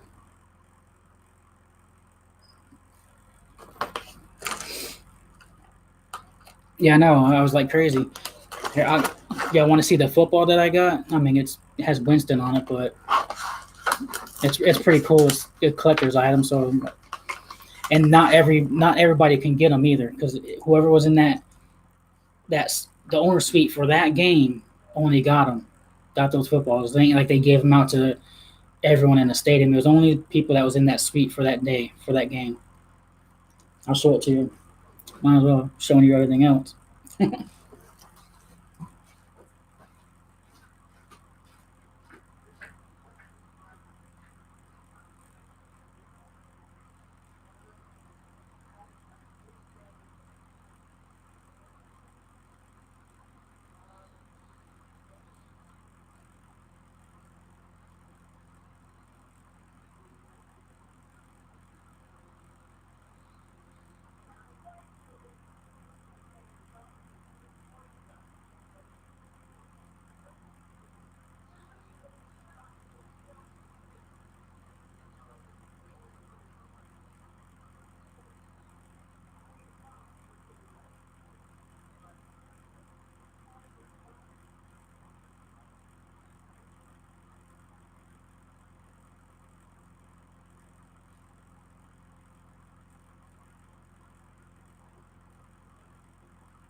And this is the ticket stub, and it was signed by Brent Grimes.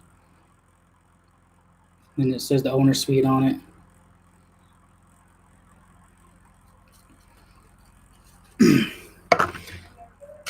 But here's the football. It's an actual game football signed by Jameis. And then the owner suite.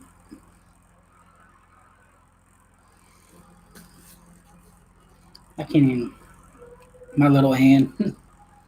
But I thought it was pretty cool. A lot of people was trying to get it from me, but I was like, I want to hang on to it. It's from 2016, September 1st, against the Redskins.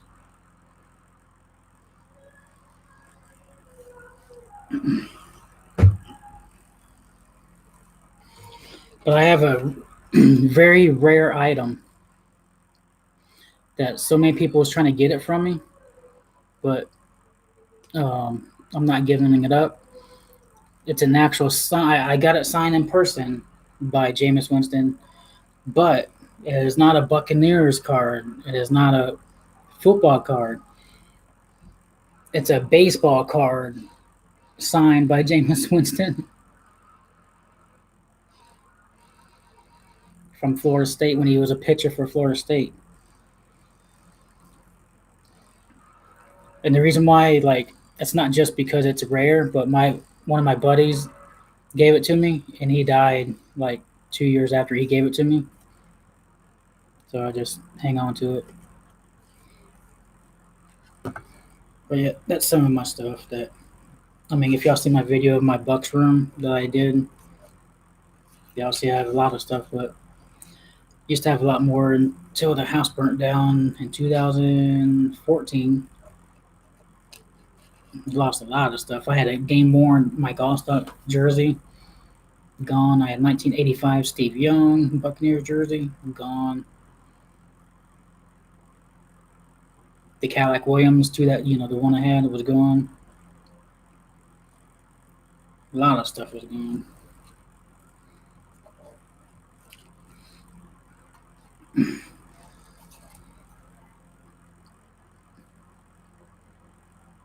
Yeah, it was like crazy though. There was a lot of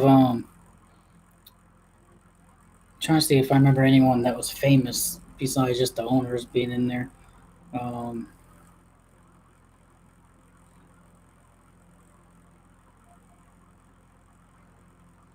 Yeah, I know. That's why I say there's people asking me for the football, but it's not just the football though, because it's I got the ticket signed, the hat. So it's like I got the ticket, the hat, and the football. It's like a little package deal type thing. And another thing too, that I think could be worth something, like say, how a lot of times where people collect ticket stubs and then like 20 years later they're worth a lot of money. Well, I have it in a frame. Every single ticket stub um, from 2015, Jameis Winston's rookie year, all in a frame. Every single ticket stub.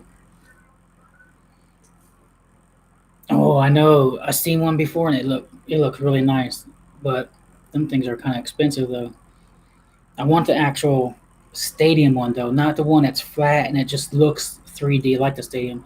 They actually have an actual, I don't know if it's ceramic or a hard plastic of the actual stadium, and it's pretty cool. But I also seen, like I said, I also seen them where it's kind of like a flat picture, but it looks like it's the 3D stadium.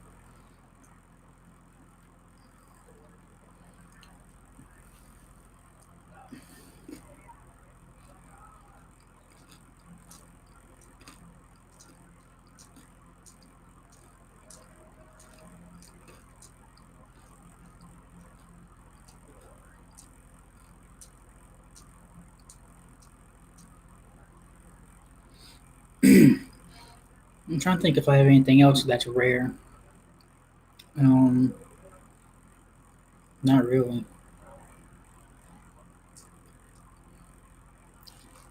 Slowly building up my collections again. Now I do have a throwback flag. I mean, it's hanging on the wall in the room and stuff. That's actually from the stadium that was hanging up.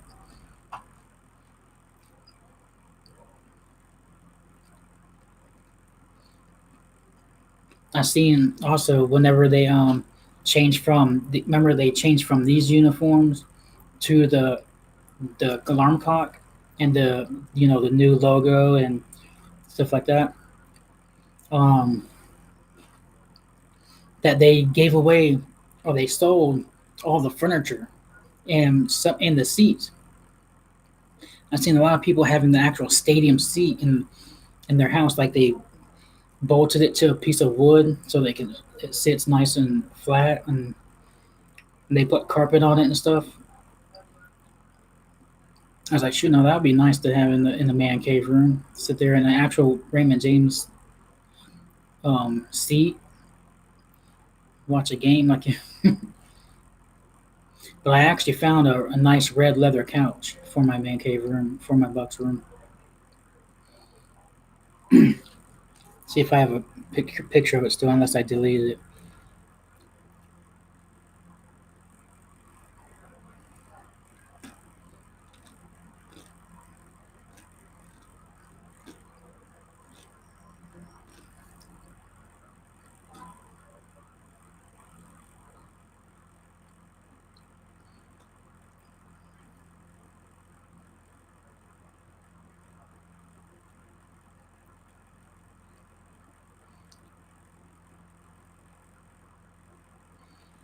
Yeah, let me see if I can turn the brightness up. Now the picture was I took this picture at nighttime, so you can see it a little bit. Now the way I have the room set up is I have one corner which in this picture when I show it to you is like my championship corner, where it's the team that won the Super Bowl. All my plaques, pictures, that sign and stuff like that from the Super Bowl team, and the jerseys like Sap. I have Sap, Brad Johnson, and John Lynch jersey signed Super Bowl jerseys, and you can see where I had my like my little my the flag, the throwback flag with the jersey hanging up, the Cadillac one. But that's my couch there that I found. That's one corner.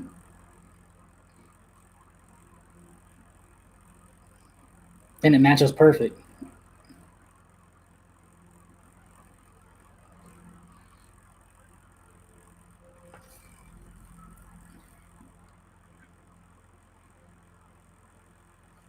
And this is the other corner to the right of that,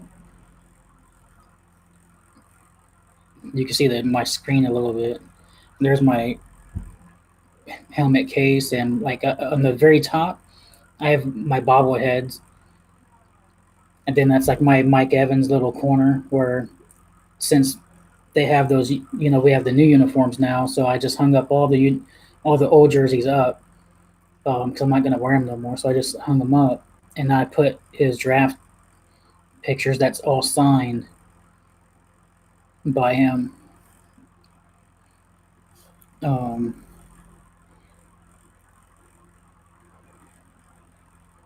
and this is another room, another corner, or another wall.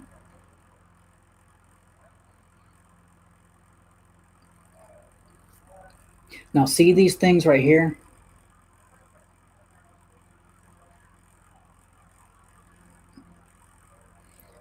These things right here, and that's up here.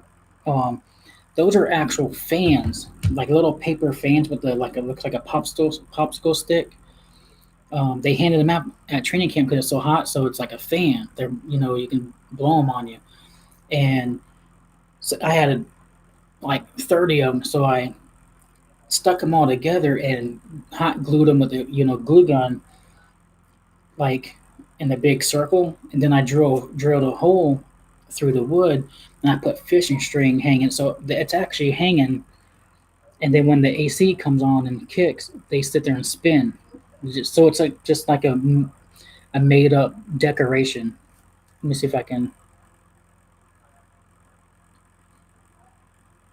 try to zoom in a little bit, but it's like a homemade decoration. There's two. I have two of them hanging in, and then like it has little beads. It's football bead. It's like red beads, and then right there, I don't know if you can really see it.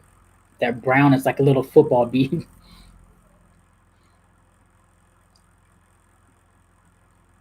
And that's like my little area for like salute the service. And that's the only jersey I had, Winston one, because that's the only one they had at the time for the salute the service. Now there's a better picture of the couch. Now,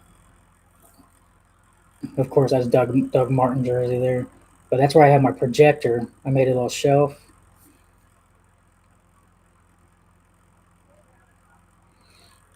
So I made a little shelf for the projector, and that's Josh Freeman signed picture there.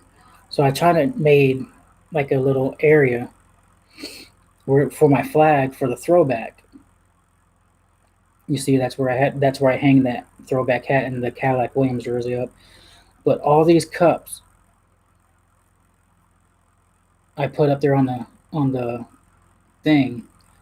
All these cups like that. Those ones here is like a Doug Williams. It's like the Ring of Honor cups from the stadium cups. Those are all I put up there. Everyone that's ever worn that throwback jersey on that ledge there. So I have Derek Brooks, Allstott Lynch, Doug Williams, and then I have it's Malcolm Glazer holding the Super Bowl up. And then there's like Allstott Cup,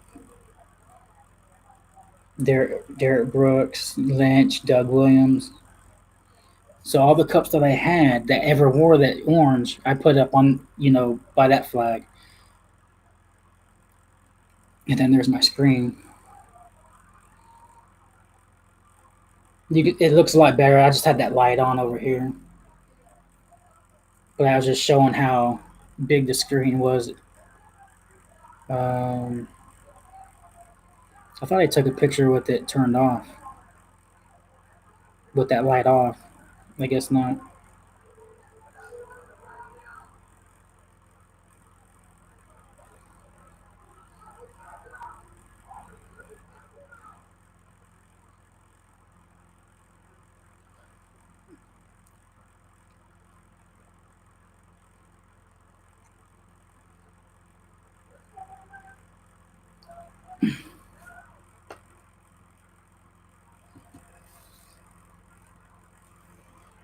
Who's my favorite? Hold on a second. Let me catch up on the questions real quick. Yeah, we already seen that. Yeah.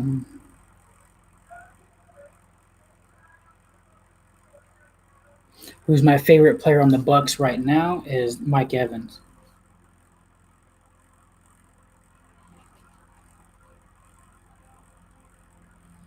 Three deep. What do you mean? Did I see Gronk?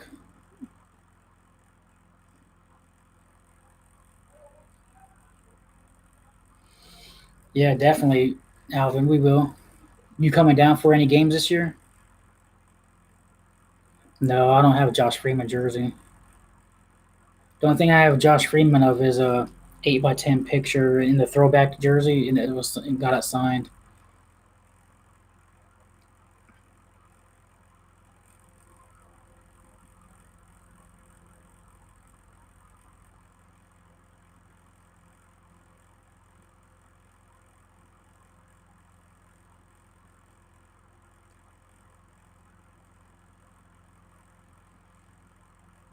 Well, you can't really see it because it's kind of blurry because I zoomed in, but that's the picture there. That's the only thing I have of Josh Freeman.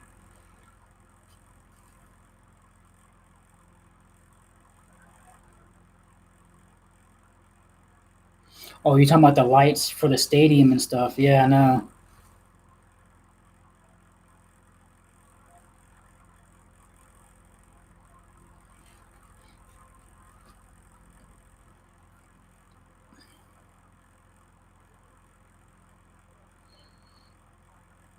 Gamer. Oh, that's you.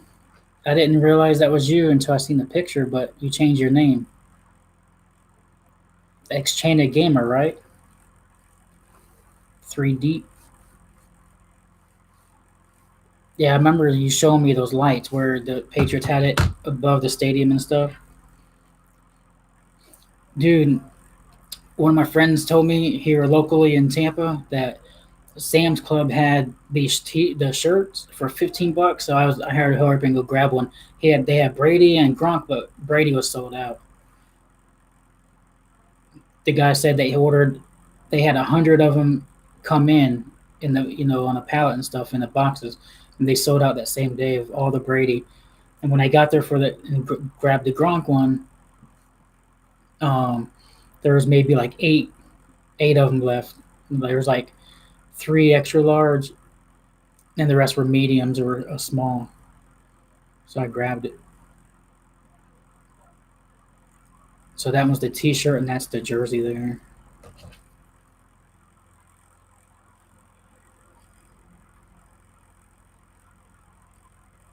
Yeah, I'm gonna show my friend that.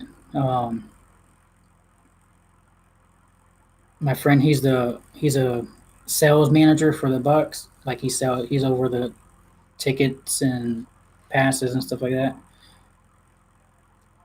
Um, he's on my Facebook too. Chris Dolan is his name. He's the manager of the Bucks in sales. I'm gonna show him that video.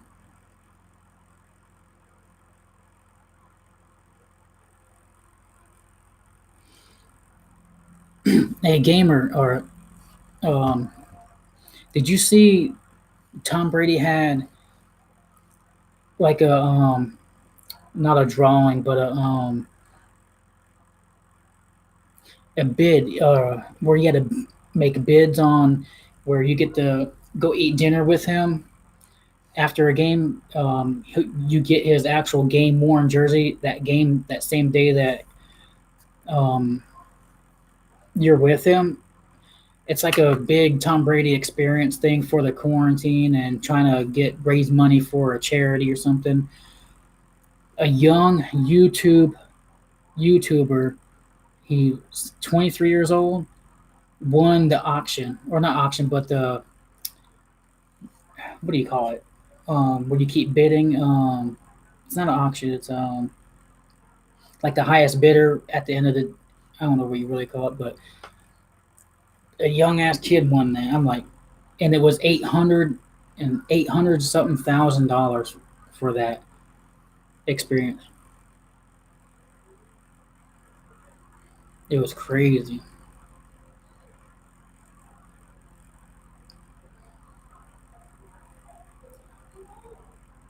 Yeah, yeah. The Bucks drafted him, I think, first pick overall, in 1977 or 76. I mean, or 77. One of them.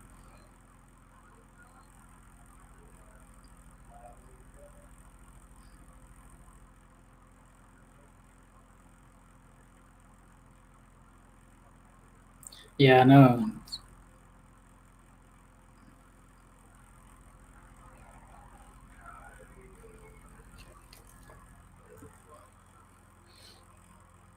I thought that Doug Williams would go after Jameis Winston to bring him to the Redskins.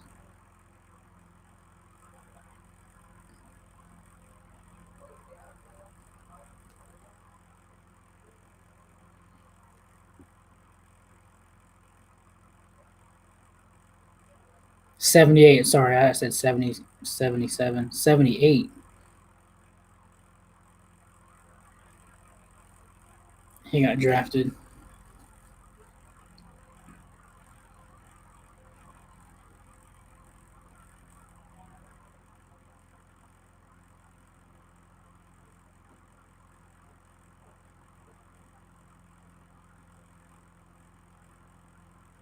'78 to '82.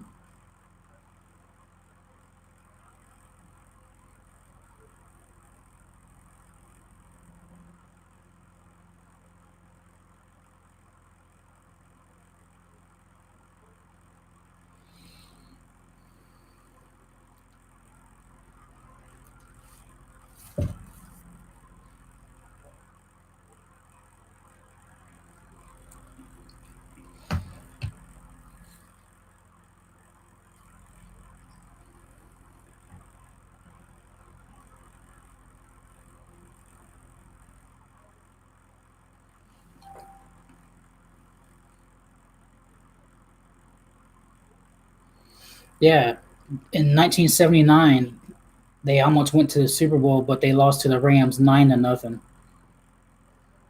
The Rams scored 3 field goals.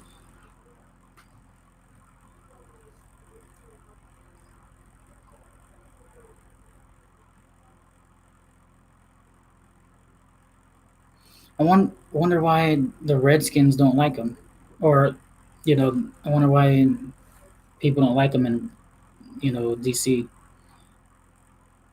because of Doug Williams.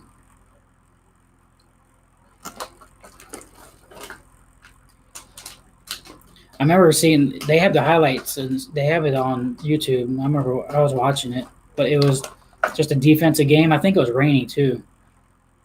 And then I think the Bucks were making a drive or something to maybe take the lead. They just couldn't get the offense going, and then they kicked a field goal with like 3 minutes left to go up by 9, and they couldn't do anything.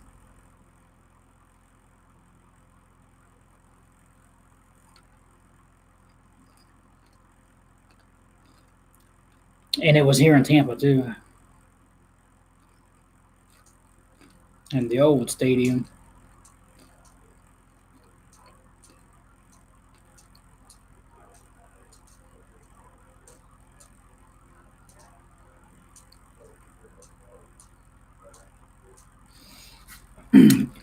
Here's a crazy thought.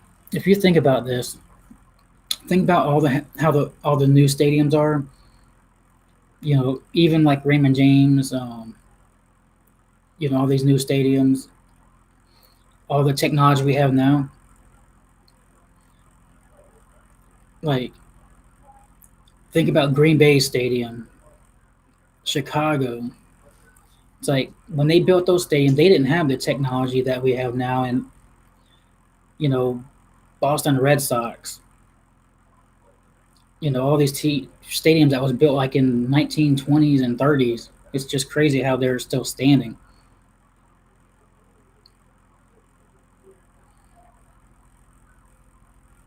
Yeah, I remember that I was watching the game actually the other night. Whenever I got this new couch, I was all like excited, and I was just watching all the games. Where I was watching I believe it was 2001 playoff, where it was the wild card, where the Redskins were. It was here in Tampa, and the Redskins were beating us. I think 10-0 or 13-0. And then John Lynch picked off Brad Johnson, and it was like gave the whole team a spark, and then they came back. Sean King was the quarterback, and he bootlegged it, and then almost got sacked. He just threw it up and hit the guy wide open for a touchdown. And then Mike Allstott went to go run it, and then he was running around, and then he finally broke it to the left and scored to take the lead. And then the Redskins got in field goal range. I think it was like 14-13 we won. And then Redskins got in field goal range, and we all thought we were going to lose. Then the damn snapper or the holder dropped the ball.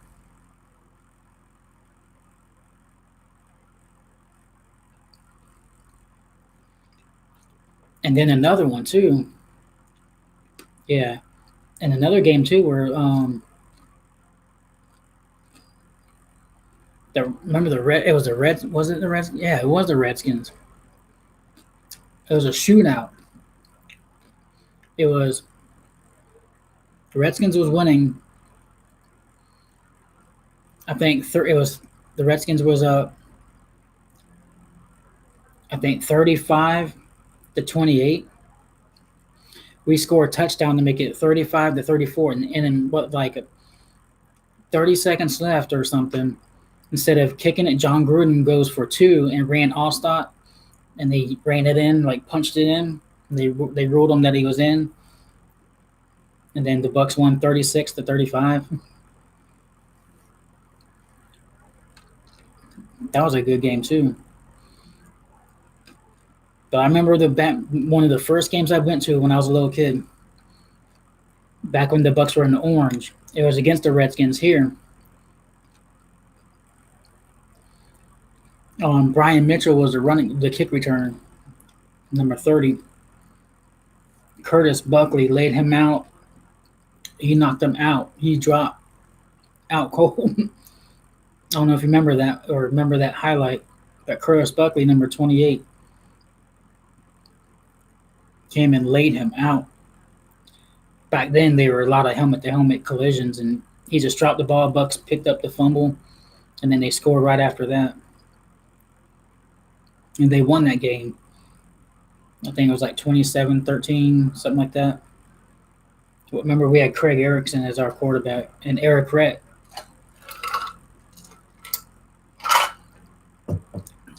We had Horace Copeland, Courtney Hawkins was our receivers. Dave Moore, the tight end. Sure, I believe we had Warren Sapp. I think it may have been like Warren Sapp's first rookie year or second year, maybe.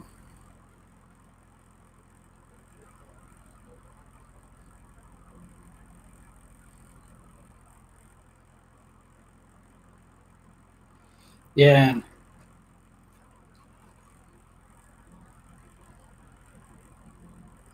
Yeah, it's the game where Allstott ran a damn, instead of kicking it, tie it, they went for 2, and John Gruden ran.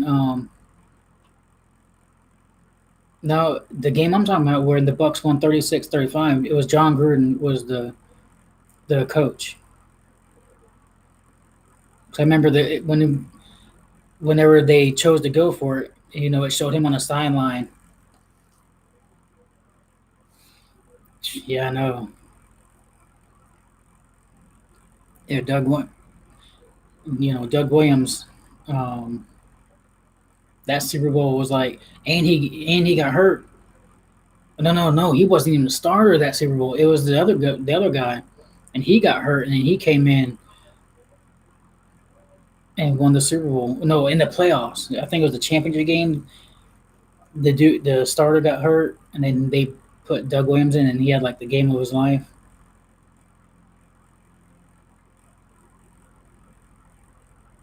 I know. I just thought about that. We took the Redskins, quarterback. They took our quarterback, and we both won the Super Bowl.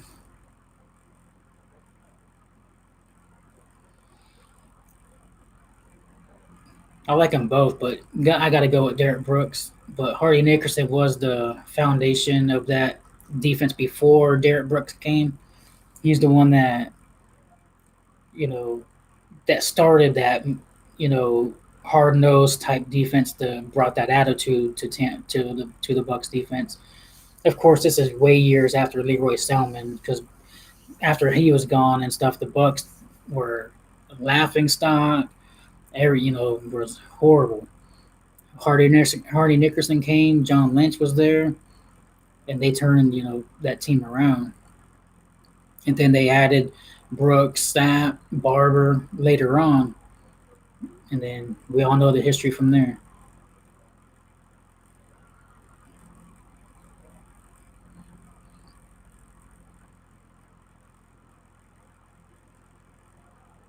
Oh yeah, Kirk Cousins.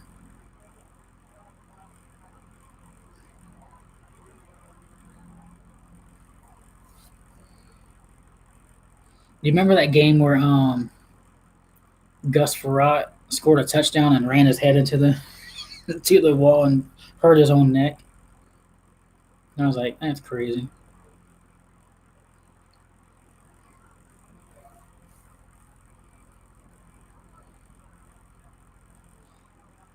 Yeah, Josh Freeman though, since you're not like um local here, so you didn't really know unless you found out through other you know stories and stuff. But like Josh Freeman was going through a lot of stuff off the field that people didn't know about. That he was really good friends with one of the local sports broadcasters here on the radio.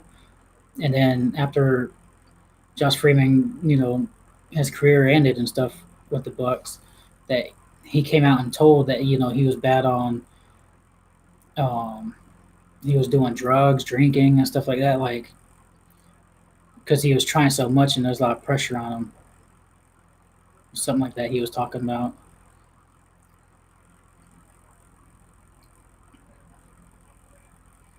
I thought Josh Freeman was a good quarterback when we first got him and stuff. I was like, man, he's tall, got a strong arm, and he was mobile. Yeah, painkillers. Not like illegal drugs, but he was like painkillers.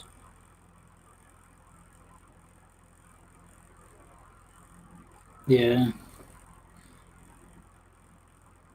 and then that one playoff game though where we lost to the Redskins too, where who was it that dropped that damn pass that everyone thought was a touchdown, and then and actually, damn,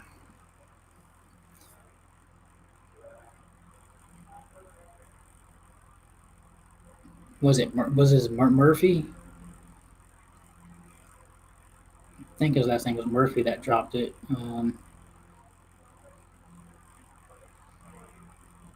Yeah, they've always been known for defense until the last few couple years.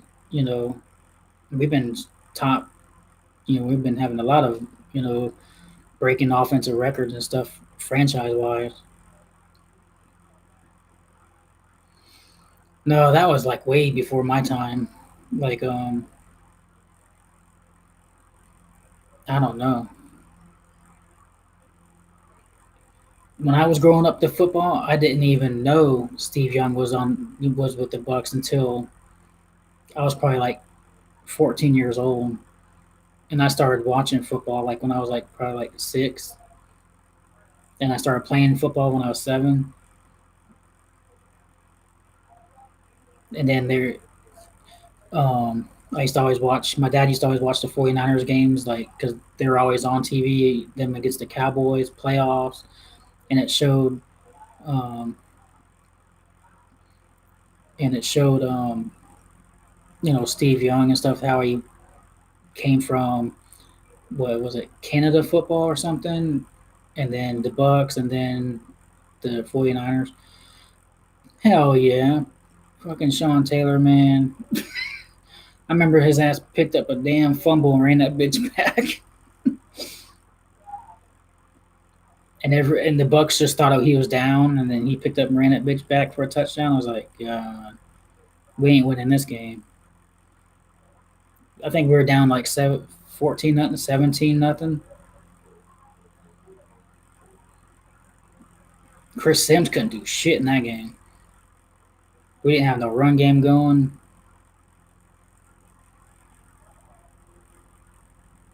But I remember it was like the Redskins were scoring all on defense. It wasn't even. It was like both defenses was stopping each other. It was just the Bucks offense. Chris Sims and stuff. They were just turning the ball over.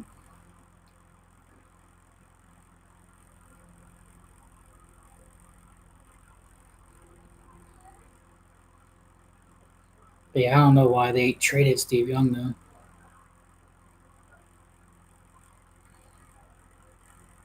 Yeah, no, and it's crazy how he died too. He got. I think someone broke into his house, didn't know he was there, and they shot him in the leg. Oh no, stabbed him in the leg, and then he ended up getting a blood clot in his leg and where his artery was and died. And it was like crazy.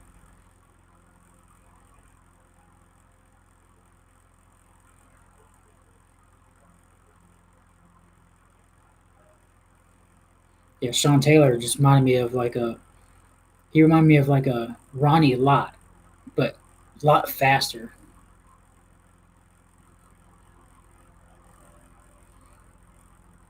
Yeah, he was just mean, dirty. Just he didn't give a damn. But he was one of the best though, in his time. And he laid out that damn the what was it the Buffalo Bills punter on the Pro Bowl. Look at his ass out.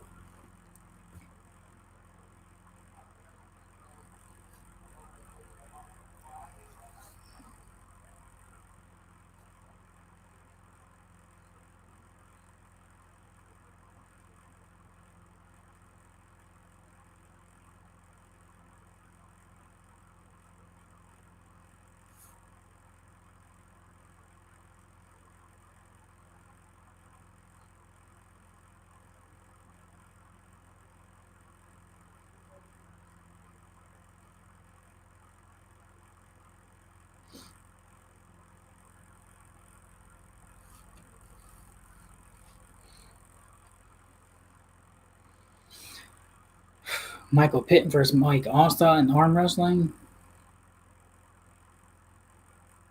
Well, I don't know if you've seen him lately, but Mike Allstott is not big anymore. He's a little skinny guy. But shoot, that would be tough.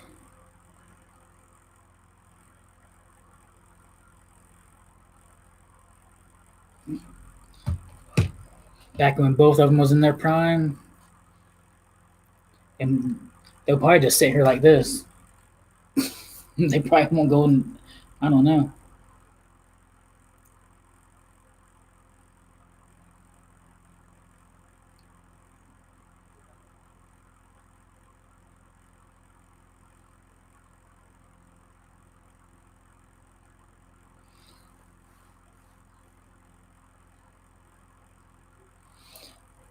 Just because he probably just the position he played, like, and he don't have like NFL like he didn't break like any NFL records like stats that way.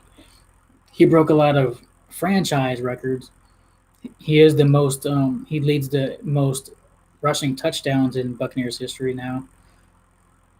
But he will one day because he's got to be he's just not a first ballot. That's probably why. But he'll be in there one day.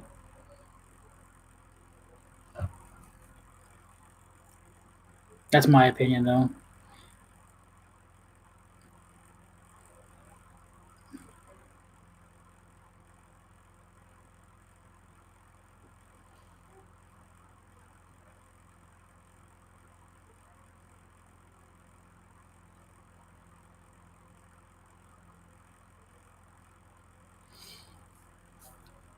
That's like shoot. I'm trying to think there's another I'm trying to think of another good fullback that was Yeah, like Eric Allen. I don't think he's in the damn Hall of Fame.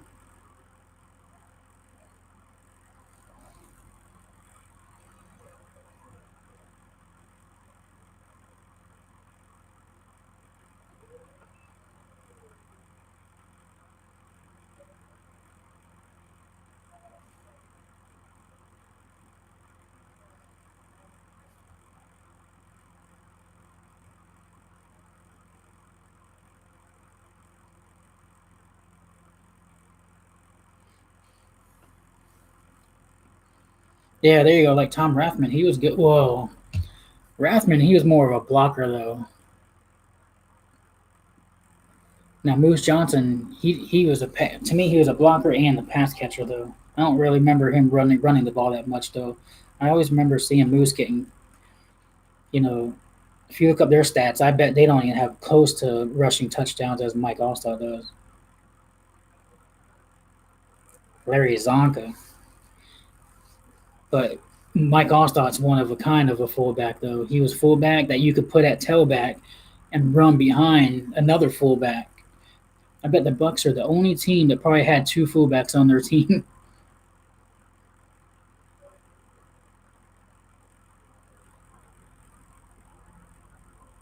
Yeah, Deion Sanders. He of course he's in the because he won Super Bowls and all the punt and kick return touchdowns he had, interception returns. It's really hard to say. I mean, his film on the film he looks really good, but a lot of players look good on in college on the film. Look at Trent Richardson. His ass couldn't hit a hole for nothing in the NFL, but in Alabama he was damn really good.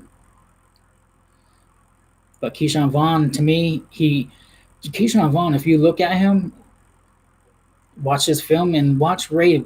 Not to bring him up, but Ray Rice. He reminds me of him because they're both short and stocky, and they both can catch. They're short and stocky, but Keyshawn Vaughn looks kind of built.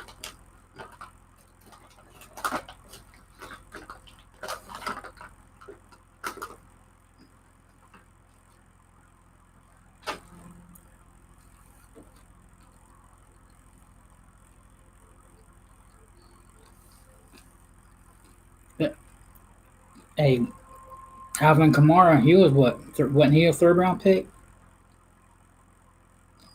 And look how he turned out to be. But the only thing with him, he wasn't the same without Mark Ingram though. Running the ball, running wise, he wasn't that good last year. So to me, Alvin Kamara is not a every down go to running back. That's my opinion. Like he's got to have someone to change it up and then put him in there for a tempo change. And that's why they passed it to him a lot because he can catch and he's fast.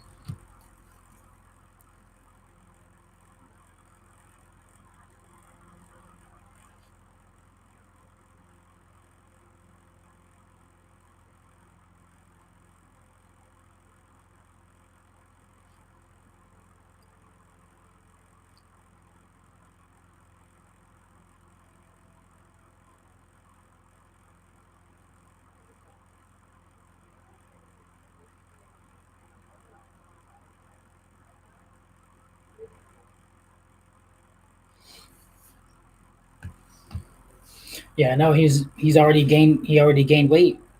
He already gained more weight now.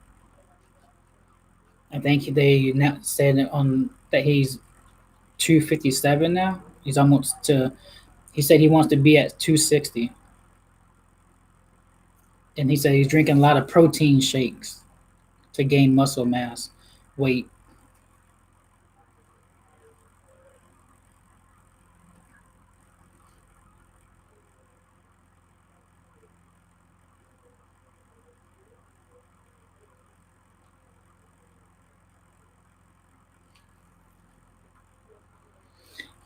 Well, he didn't sign with the Bucks, so it was a trade. So I think he had 1 year left. I think he had 1 year left with the Patriots.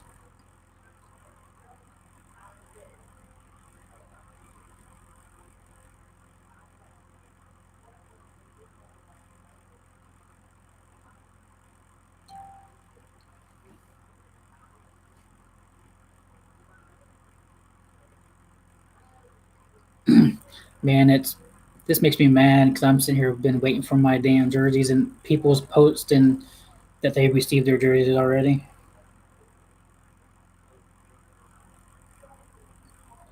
It's like, man, what the fuck? Man, where's my shit?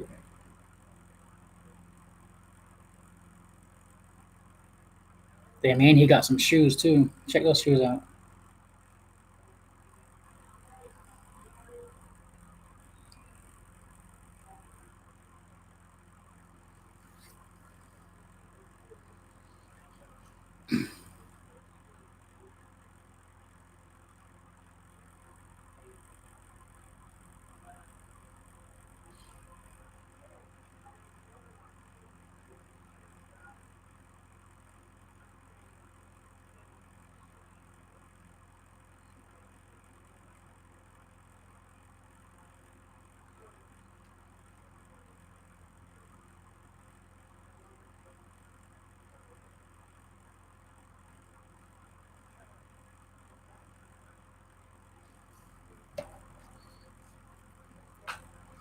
They said they got him off fanwish.cn.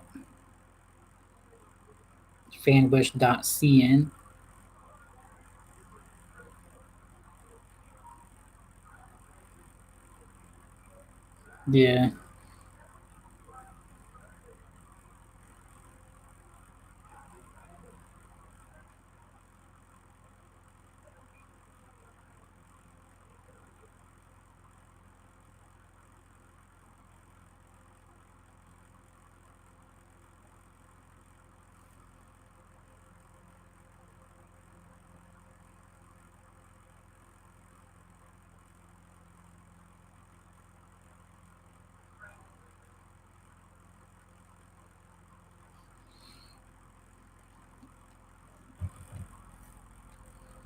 Do I think Brady is the greatest quarterback ever?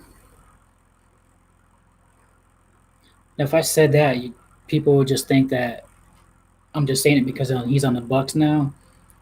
Now, don't get me wrong. When he was with the Patriots, I hated him, and the only reason why I hated him is because all they did was win.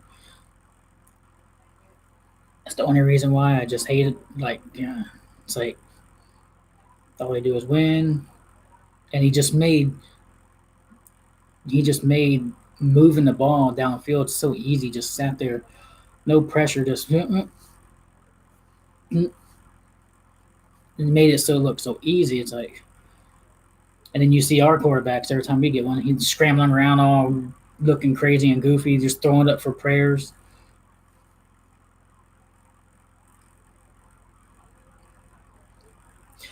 But I would have to say that he is. But my favorite quarterback though was Peyton Manning. I just liked how he played. To me, it was like he was a coach on the field with that team, or the teams he played on with the Broncos and the Colts.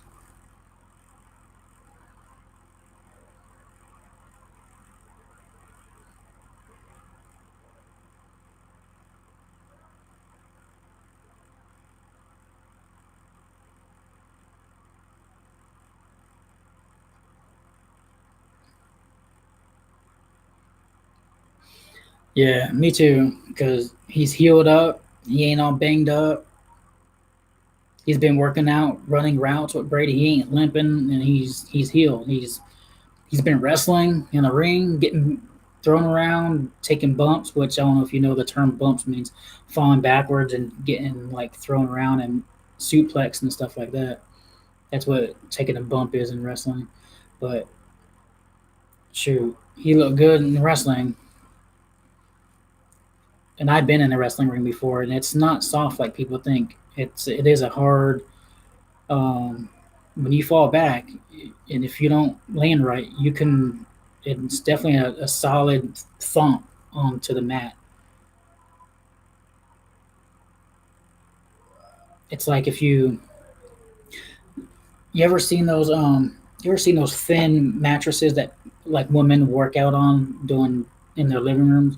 If you take one of those thin mats down, put a sheet over it, go like this, and just drop straight back on your back, that's how it feels. No lie. Even though the ring has like a big spring in the middle of it, it's still and all it is underneath that little mat is it's plywood. Yeah, the wrestling ring underneath the ring, it's plywood. So that's why whenever you hear that, um, I'm trying to think of a good example that you can picture the sound of.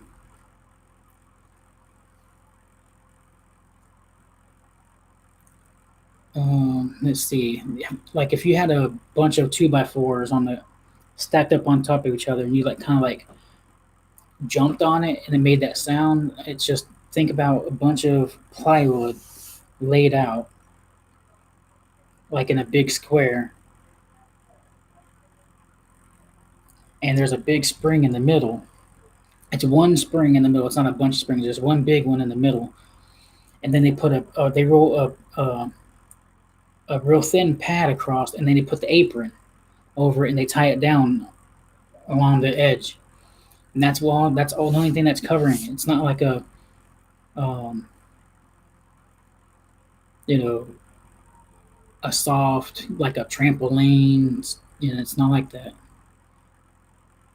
And those ropes, they're actual steel cable wire ropes, and it's tape that's taped around the ropes, and that shit hurts whenever you go bounce off of it. It hurts right here. If you ever want to see how, well, y'all don't live here. I was gonna say go to Hogan's Beach Shop, Hulk Hogan's Beach Shop, where he has actual stores. He has one in Orlando and one in Clearwater. He has an actual ring and set up in the middle of his store where you can go in there and take pictures.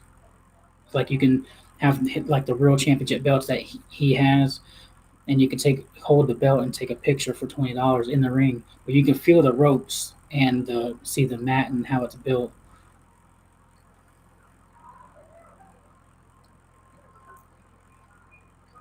Jerry Rice is the greatest player. I wouldn't say that. To me, he's the greatest wide receiver ever. It's just there's so many records that to me that Jerry Rice's records, some of his records, is never going to be broke. That's my opinion. Like the the most yards, I don't think that's going to be broke. But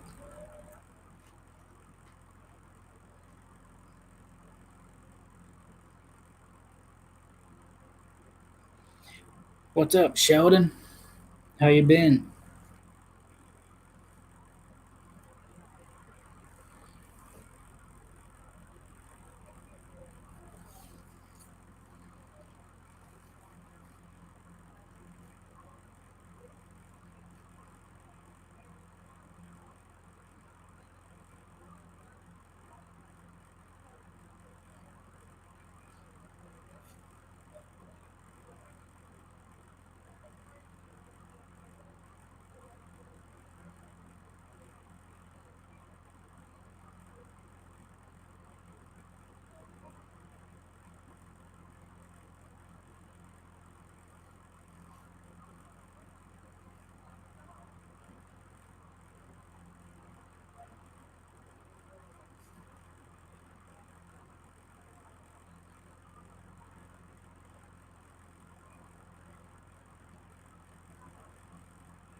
just talking about everything pretty much. Right now, we're talking about the greatest player ever in the NFL, Jerry Rice or Tom Brady. Yeah, like Jerry Rice, like I said, I don't think anyone's going to catch his.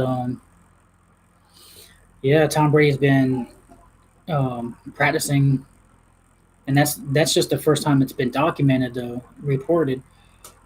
But yeah, Jerry Rice, like he has so many records that I doubt anyone's going to be able to catch. But another thing too, you think another quarterback is going to get 6 rings or maybe even 7 or 8? If just imagine, I mean, if we win back-to-back Super Bowls with Tom Brady and no other quarterback, I doubt would ever go to 9 Super Bowls.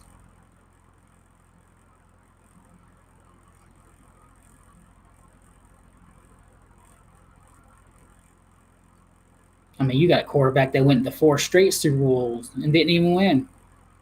Do y'all know who that is? Let's see if y'all know that answer. Who's the quarterback, the only quarterback that went to 4 straight Super Bowls and never win? And he's a Hall of Famer. Yeah. So you got guys that's won Super Bowls that's not even in the Hall of Fame.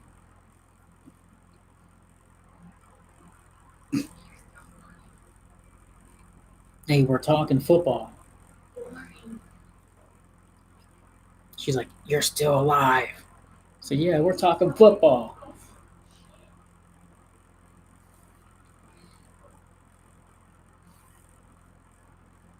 That's crazy though. 4 straight Super Bowls, not even win one.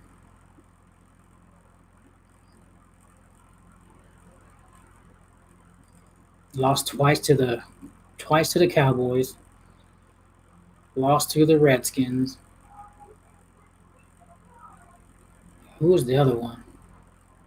Bronco? No,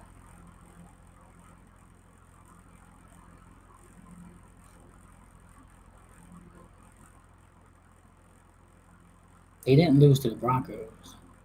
Damn, who was the other team that beat them?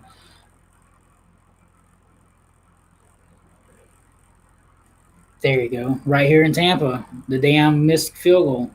That was the first one, I believe, that started it.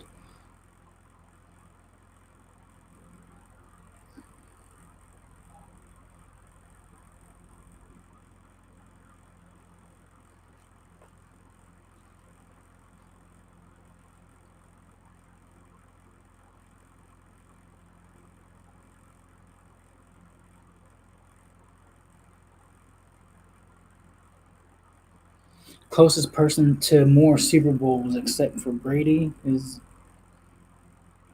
John Elway. No, no, John Elway. I think he's only been to 3. Didn't John Elway go to one and he lost, but then he won 2? He won back to back and then he retired. I thought the Broncos lost to. Didn't the Broncos lose to the Redskins?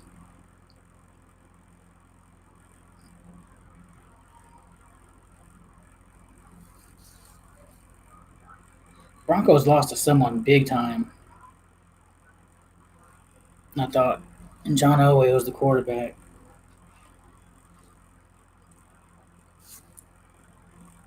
Yeah, don't I think Joe Montana.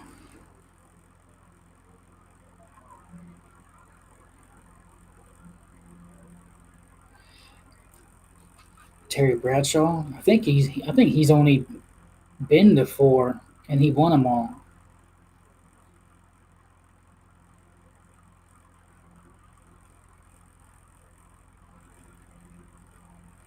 I remember John Elway getting. I remember he went and they got blown out, 40 something to 10. I think it was the Redskins too, but it wasn't Doug Williams though. I don't know who the hell the quarterback was.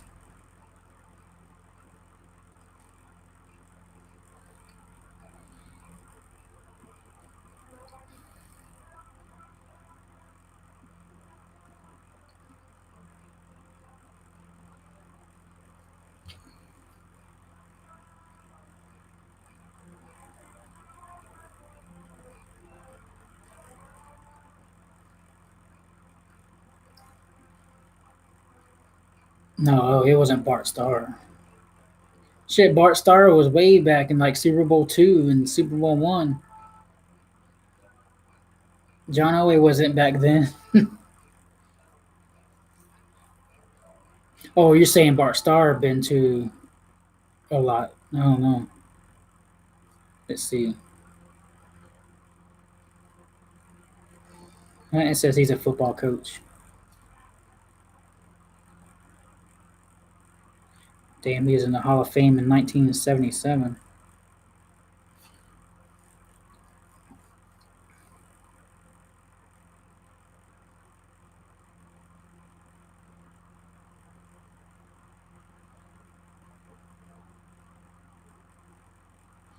I'll tell you one thing, the Bart Starr, he wasn't a good football coach. His record was 52 and 76 and 3 ties, a percentage of .408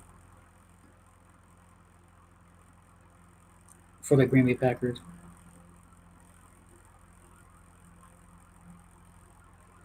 Damn, he's the only quarterback to win 3 straight Super Bowls.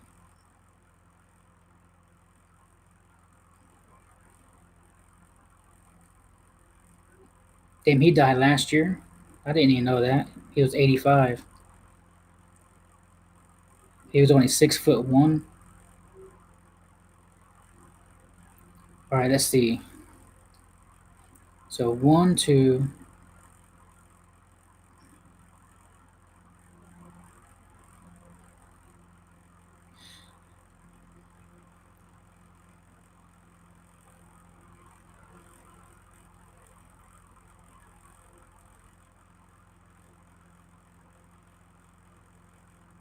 So he's won the NFL championship 5 times, but that's not considered a Super Bowl.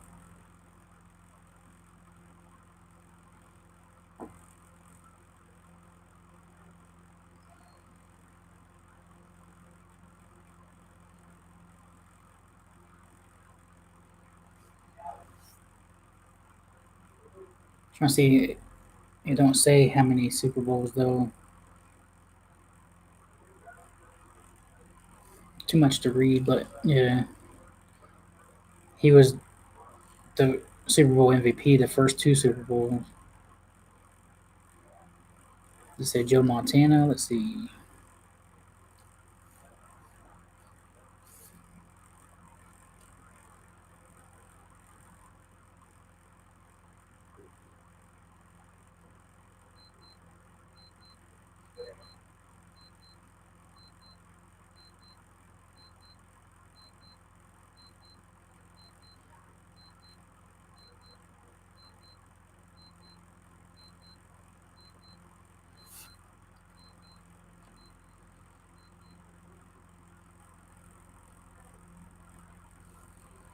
Yeah, the Redskins won. I know the Redskins killed them.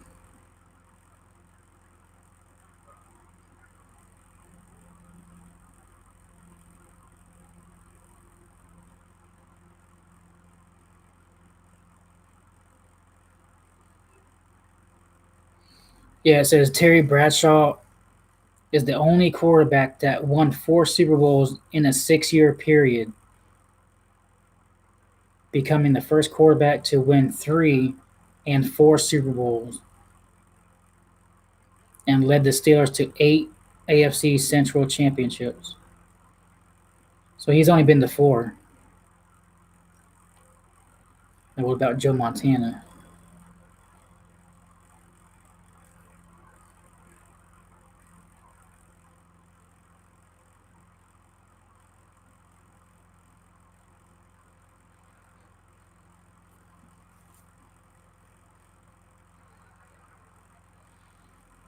Well, I think it was different though. I think NFL championships, it wasn't the AFL merged with them. You know what I mean?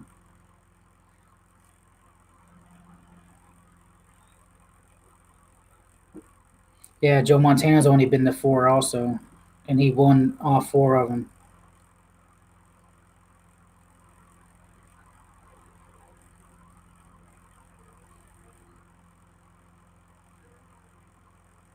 Yeah, so Joe Montana's never lost a Super Bowl. So there's a lot of comparisons to him and Brady, like Michael Jordan and LeBron. Michael Jordan's never lost the NBA Finals, but LeBron James has lost quite a few NBA Finals.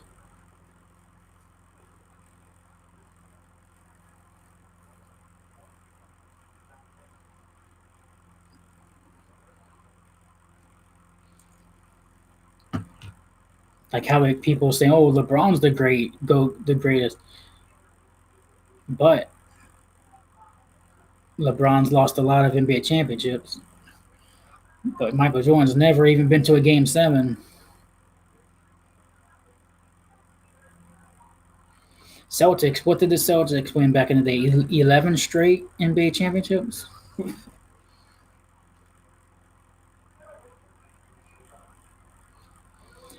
The Bucks draft pick. I'll say Antoine Winfield because the offensive lineman. He's just offensive linemen don't bring excitement to a team. It just brings a lot of help, and you know that he's gonna help out the offensive line. So it's not like excited. It ain't like we're gonna be like, oh damn, I can't wait to see him block. You know what I mean? I can't wait to see him fucking push someone backwards, or it's like I can't wait to see Antoine Winfield out there running around like damn Tyrann Mathieu, making plays, picking off passes, making those big hits, stuff like that. Or I can't wait to see damn Keyshawn Vaughn catch a screen pass and take it 70 yards for a touchdown, stuff like that. So I'd say like Antoine Winfield.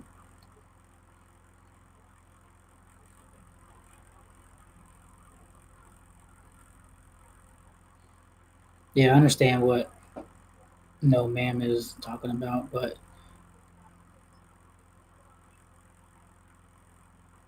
um, but still, back then it wasn't. It was just NFL. Oh yeah, Raymond. Yeah, RC. I'm gonna call him RC because he's fast. I think he's faster than Vaughn.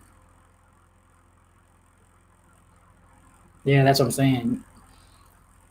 I think he ran. Didn't he run a 4.2 or something? 4.3.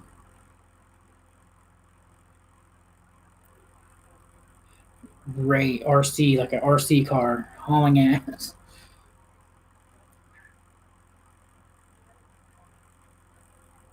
Ray Calias. That's what I would. Ray Calias.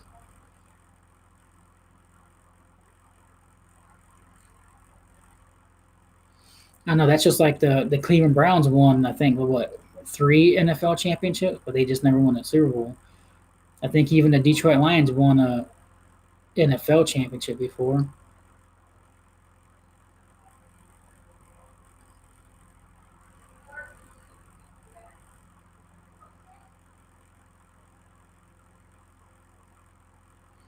Yeah, no. Yeah, just like people, whenever like in um like in the NFL groups, like talk groups, people like, oh, we won 3 NFL championships. Y'all only won 1 Super Bowl. I'm like, man, shut up. Y'all weren't even born yet. Your parents wasn't even born yet back then.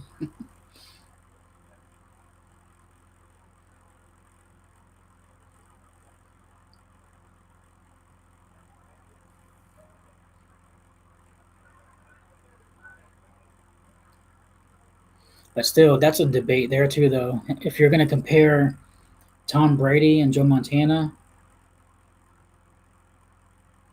their Super Bowls. Tom Brady's what he lost two to the Giants. Did he lose any more? Did he lose any other ones? He's beat the Rams twice.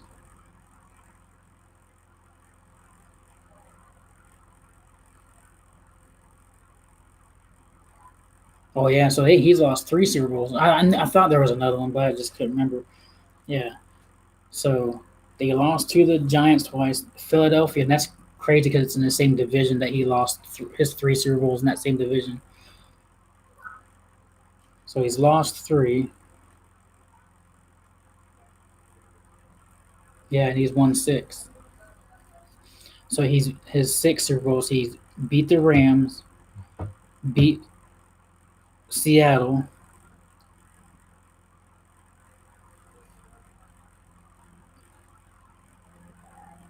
Damn, I'm trying to remember who all he beat. He beat the Rams twice. I think he won his the second year he was starting quarterback. Oh no, he won when he took over. They won the Super Bowl when they took over. They beat the Rams, right? Yeah, they beat the when it was the greatest show on turf. They upset. So they beat the Rams.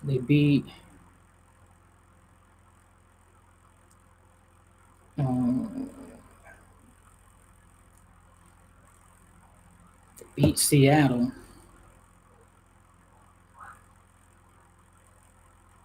They beat the Falcons in the 28-3.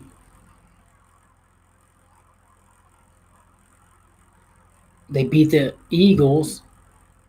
Donovan McNabb wasn't hustling at the end and stuff, acting like he was sick. With Terrell Owens coming off his broken ankle and shit. I remember that one. And Terrell Owens had a good game in that game. And the Panthers, there you go. The Panthers in that shootout game. Yeah, so that's this 6. Panthers, Seattle, Falcons, Rams twice. Yeah. And the Eagles. Yeah, Marshall Faulk. Marshall Faulk was just one of the most talented running backs like we would ever see in our lifetime. Like, just can catch the ball, ran with power, speed.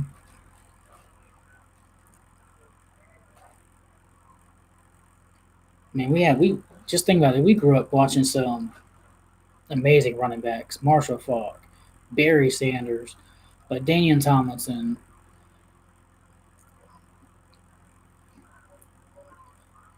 Adrian Peterson,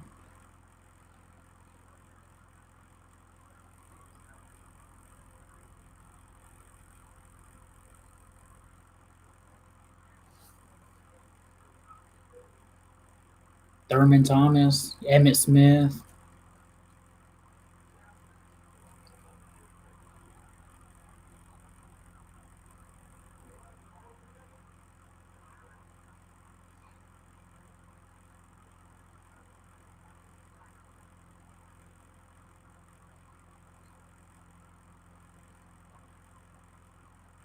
Yeah, but see, in 1979, I don't know who I don't know who won the Super Bowl in '79. Steelers?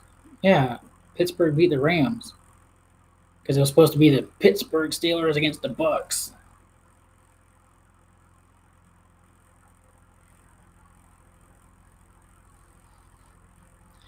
So you were born, damn, you were born when Bucks drafted Cadillac Williams. So you didn't even really you didn't really get to experience his first like 4 games.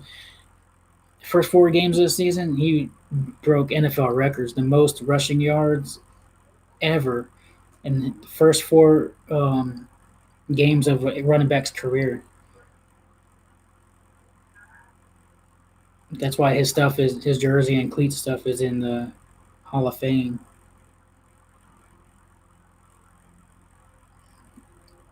It just sucks because he could have been a really good running back if he didn't tear his damn both knees up.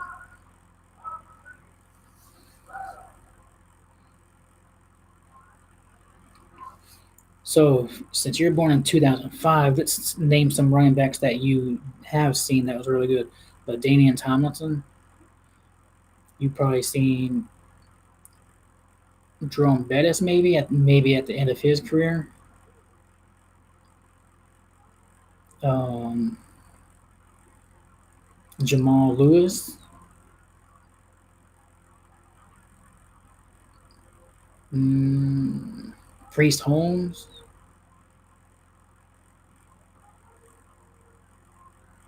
Adrian Peterson. That's probably the one you probably grew up. Everyone. AP. I remember all the kids because I coach football too. So all the kids. AP, AP, AP, AP. Everything's an AP. Um, Reggie Bush.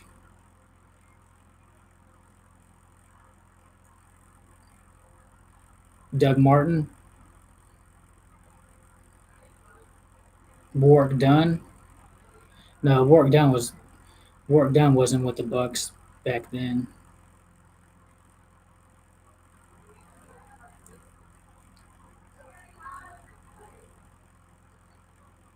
He did come back I think 1 year. Then he retired, but it was after. Um, let's see, Shady McCoy. LaShawn McCoy. Ricky Williams. Do you remember? Was Ricky Williams around in 2005, or was that before? You know, with the Miami Dolphins and the Saints. Amon Green, Green Bay Packers. Brandon Jacobs from the Giants, huge ass. Yeah, Ricky Williams, the weed smoker. Brandon Jacobs, you remember him? He was huge. He was like 6'3", running back for the New York Giants. Um, remember Stephen Davis? He was a running. No, that may have been before your time too. Stephen Davis he wore number 48 for the Redskins and a little bit for the Panthers.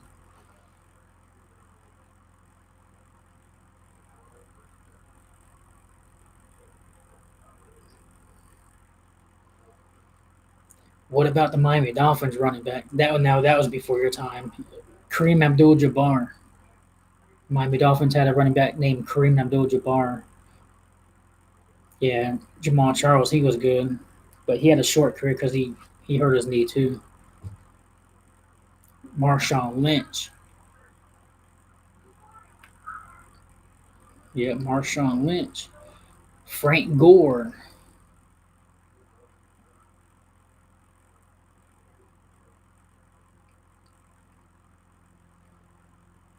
Frank Gore. Let's see some. See, we just don't have that.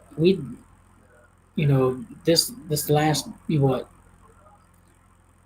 Let's say since you know we haven't really had that. Um, like 10 solid, you know, all-star running backs like we did, back in the day. Edgerrin James.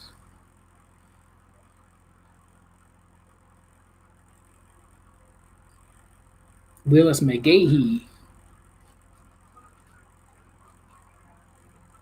I'm trying to think of one for the Raiders. Who the hell the Raiders had? Didn't they? I thought they had a badass one too.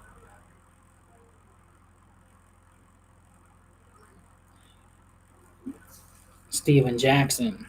Sean Alexander. There you go. Yeah, Sean Alexander. That was before Marshawn Lynch time, though.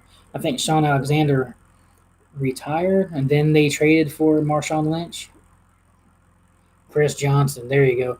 I always played with him on Madden. He was fast. You take it outside, you're gone. There was no one catching him. Chris Johnson.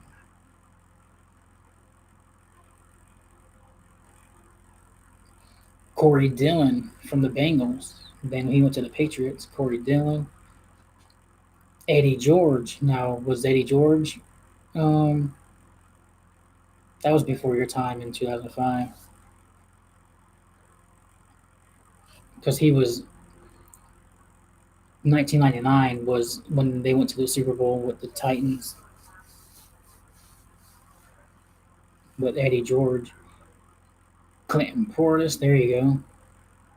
Clinton Portis, he was good. He's from Miami Hurricanes. He was fast too on the game.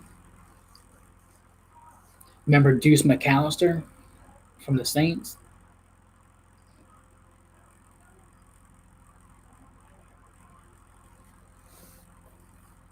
Deuce McAllister. What about, well, David Johnson? Yeah, they didn't have playoffs. I think it was just the top two teams just played each other for the championship.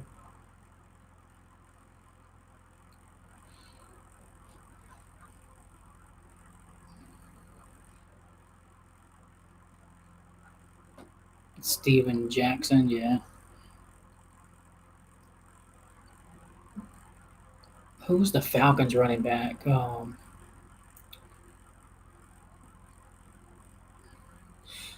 What's his name? Oh, it's Turner. From they down from the Chargers. He was like leading the NFL for a long time, like 3 years in a row. Turner. What the hell is his first name?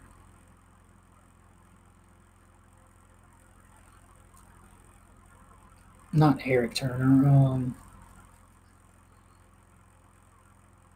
The hell was Turner's last name or first name?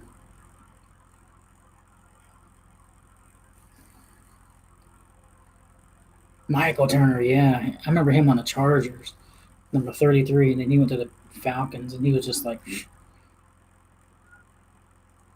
was everything. Yeah, Michael Turner. He was like a backup too with the Chargers with Tomlinson. And then because I remember when he was at the Chargers and he wasn't that big, like size wise. Then he went to the Falcons. He turned up looking like Jerome Bettis. He was huge.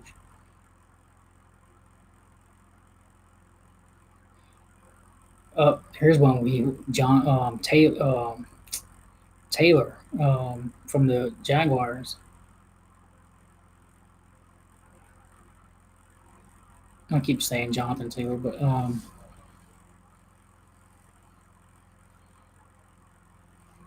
yeah, Taylor from the Florida Gators.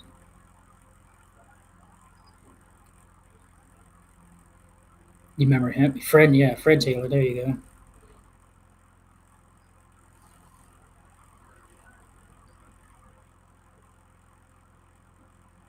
Ray Rice, Maurice. There you go, Maurice Jones-Drew.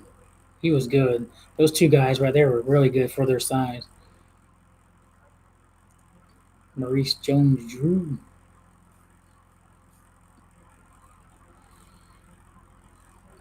I'm still trying to remember the Raiders running back. I thought they had a good one too.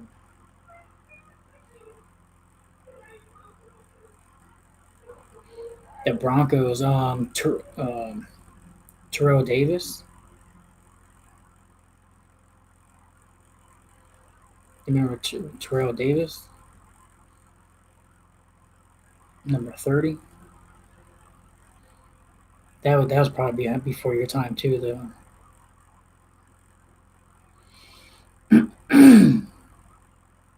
Justin Vargas.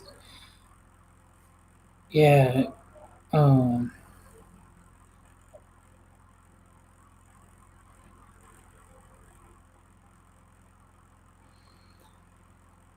Justin Vargas wasn't the starter though.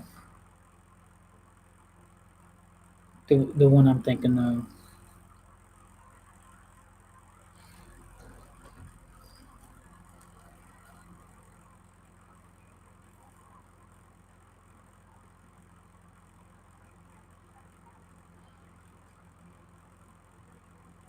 Tyrone Wheatley. He wasn't that good though.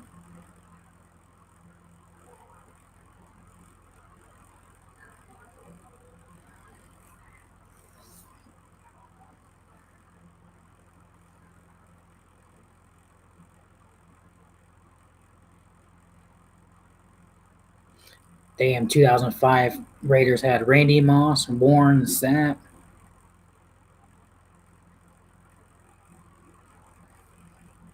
Kerry Collins, Lamont Jordan.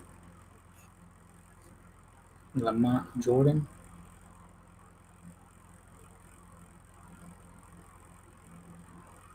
Justin Vargas.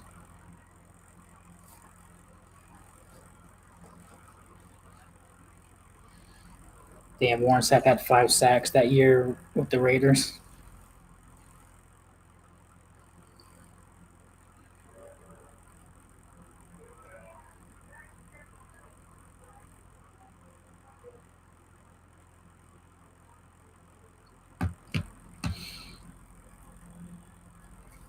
Who was the Detroit Lions running back then?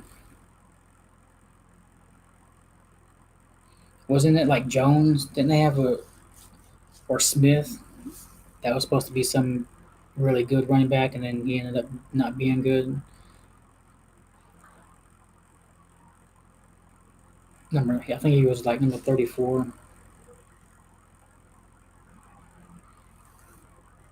Kevin Smith, yeah.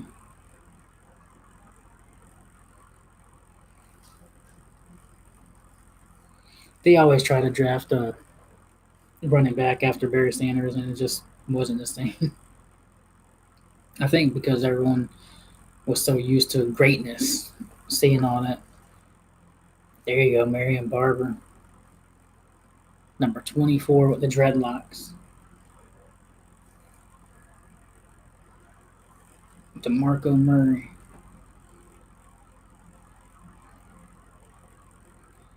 Where did Marion Barber go after the Cowboys? Didn't he go somewhere else?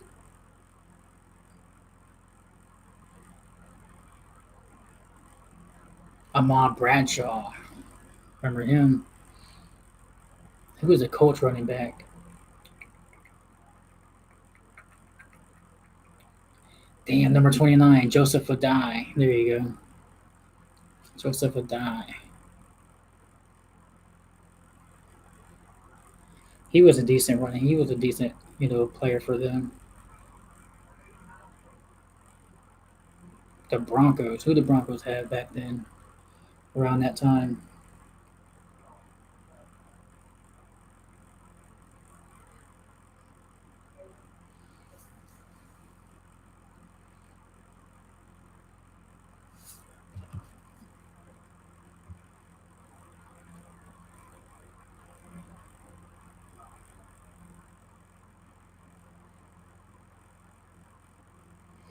My top 3 greatest NBA players. Michael Jordan.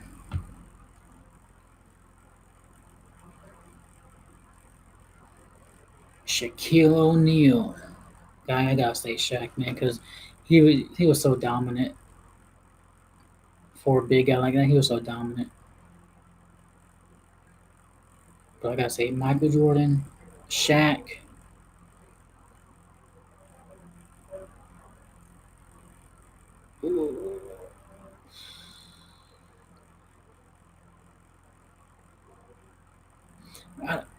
I don't really want to say someone from back before my time because NBA wasn't the same how it was Michael Jordan days because it wasn't Michael Jordan. If you think about it, and from like when he was coming up to be the next superstar, until he retired and stuff like that, like the NBA defense was way tougher than what it is now.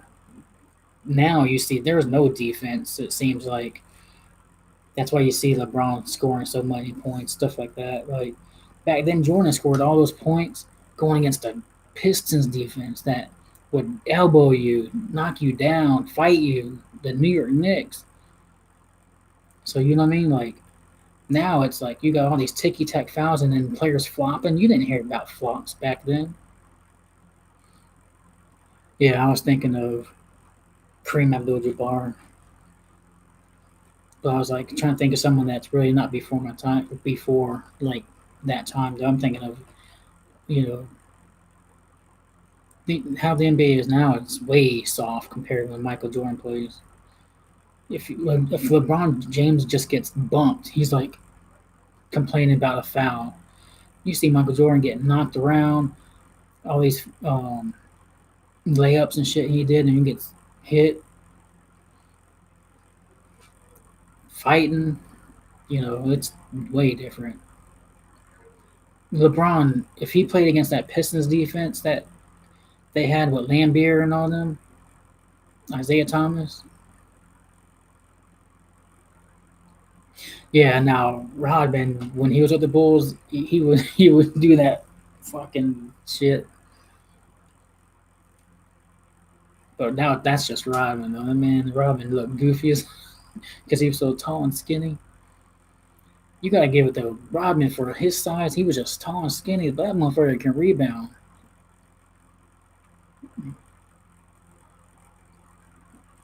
All right, so my top three. I'm just going from mine: Michael Jordan, Shaq, and Michael Jordan, Shaq.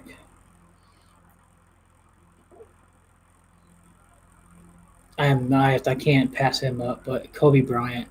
I just can't pass him up though. Did y'all ever? There's a video of Kobe and Michael Jordan. Like they have the exact identical plays. It's crazy. It's like I don't know really. They just had the exact identical shots made, like layups, stuff like that. It was they played it simultaneously, like different, you know. But it's crazy, like fadeaway. Hakeem Olajuwon.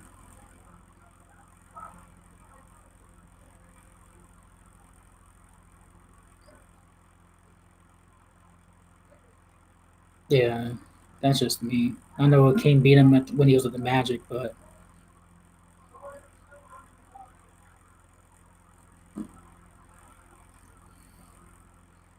like I said, it's just that was my three guys: Jordan, Shaq, and Kobe Bryant. I was gonna say like Wilt Chamberlain, but that's way before my time. And like,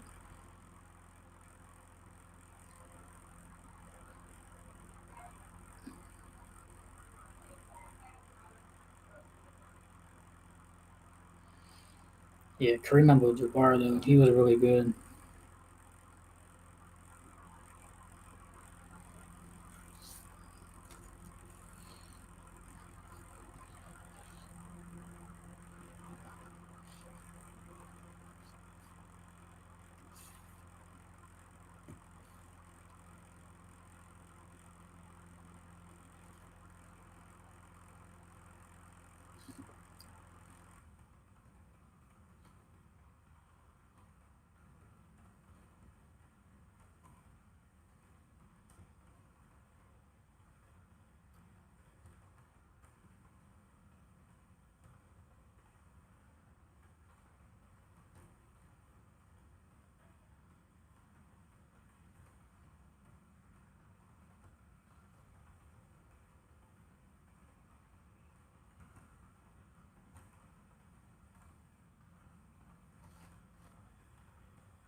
But I'm writing in my each sport what my top three is.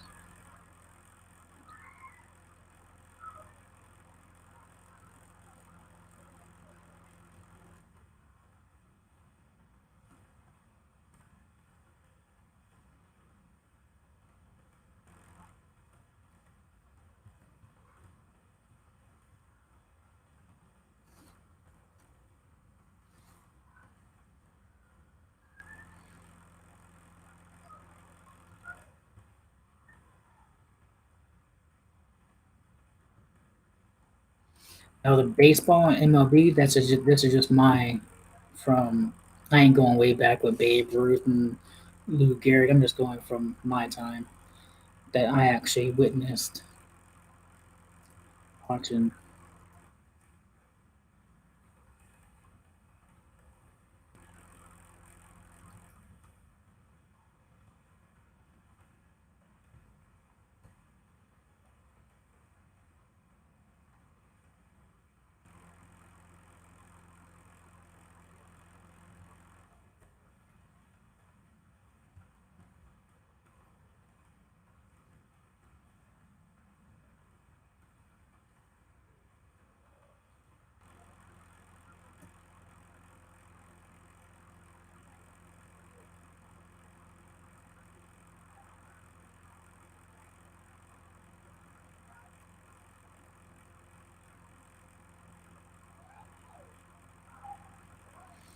For baseball, my third one's gonna be tough.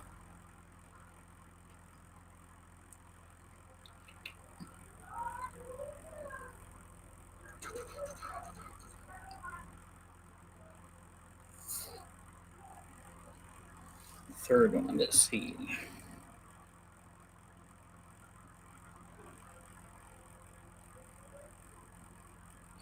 Here we go.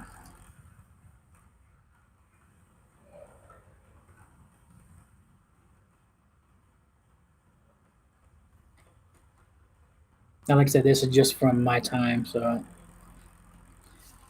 um,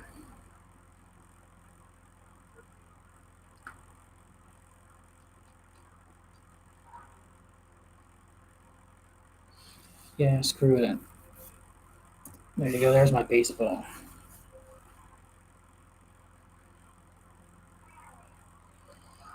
Yeah, I'm a Rays fan.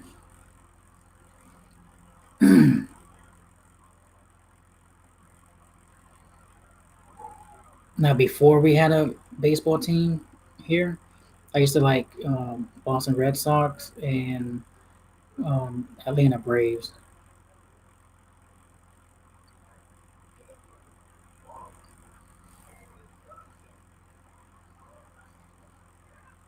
Like when I was a kid growing up, it was Atlanta Braves.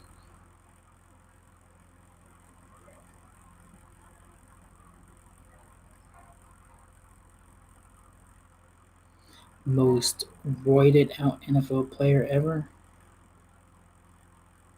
I don't know.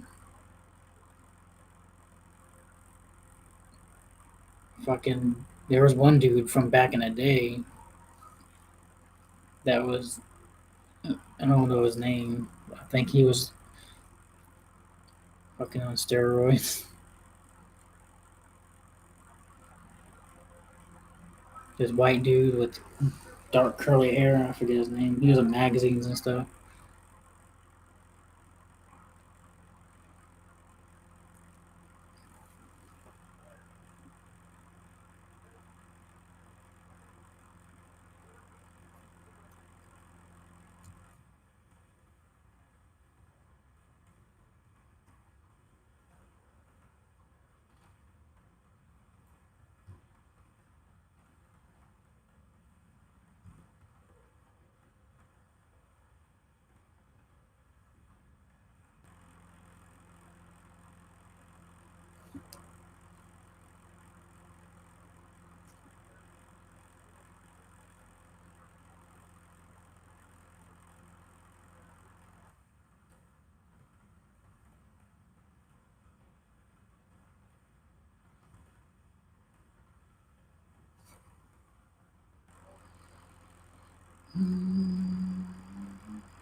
I guess that's my NHL.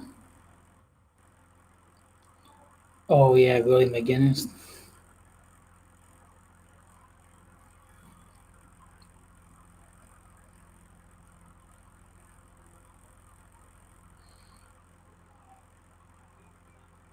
Do you remember Wayne Gretzky? I don't know if you watch hockey or whatever. You remember Wayne Gretzky? Alex Ovechkin, he still plays. Eric Lindros, he don't play over either though. Damn, it's 12:30. I'm about to get off here, but thanks for coming, talking to guys. I'm gonna get off here. It's 12:30. You don't know no hockey at all. You don't even know Stamkos for the Lightning.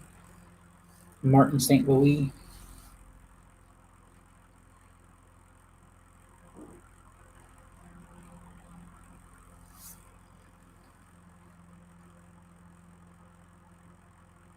Damn.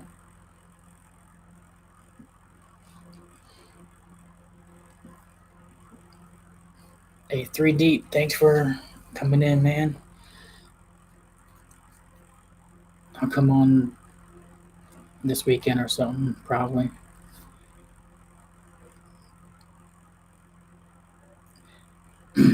Yeah, right now it's been kind of hard, like getting on the computer because with the quarantine and everything now, my girl she works from home, so she's always using the computer now. So that's why I haven't really been on as much. But that's why I came on late tonight.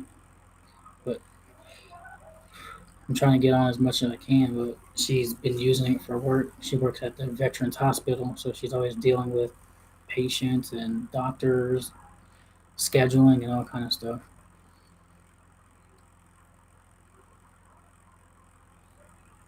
But I'll be back on whenever I can, guys. But thanks for coming in. I'm gonna get off here for now. It's 12:30.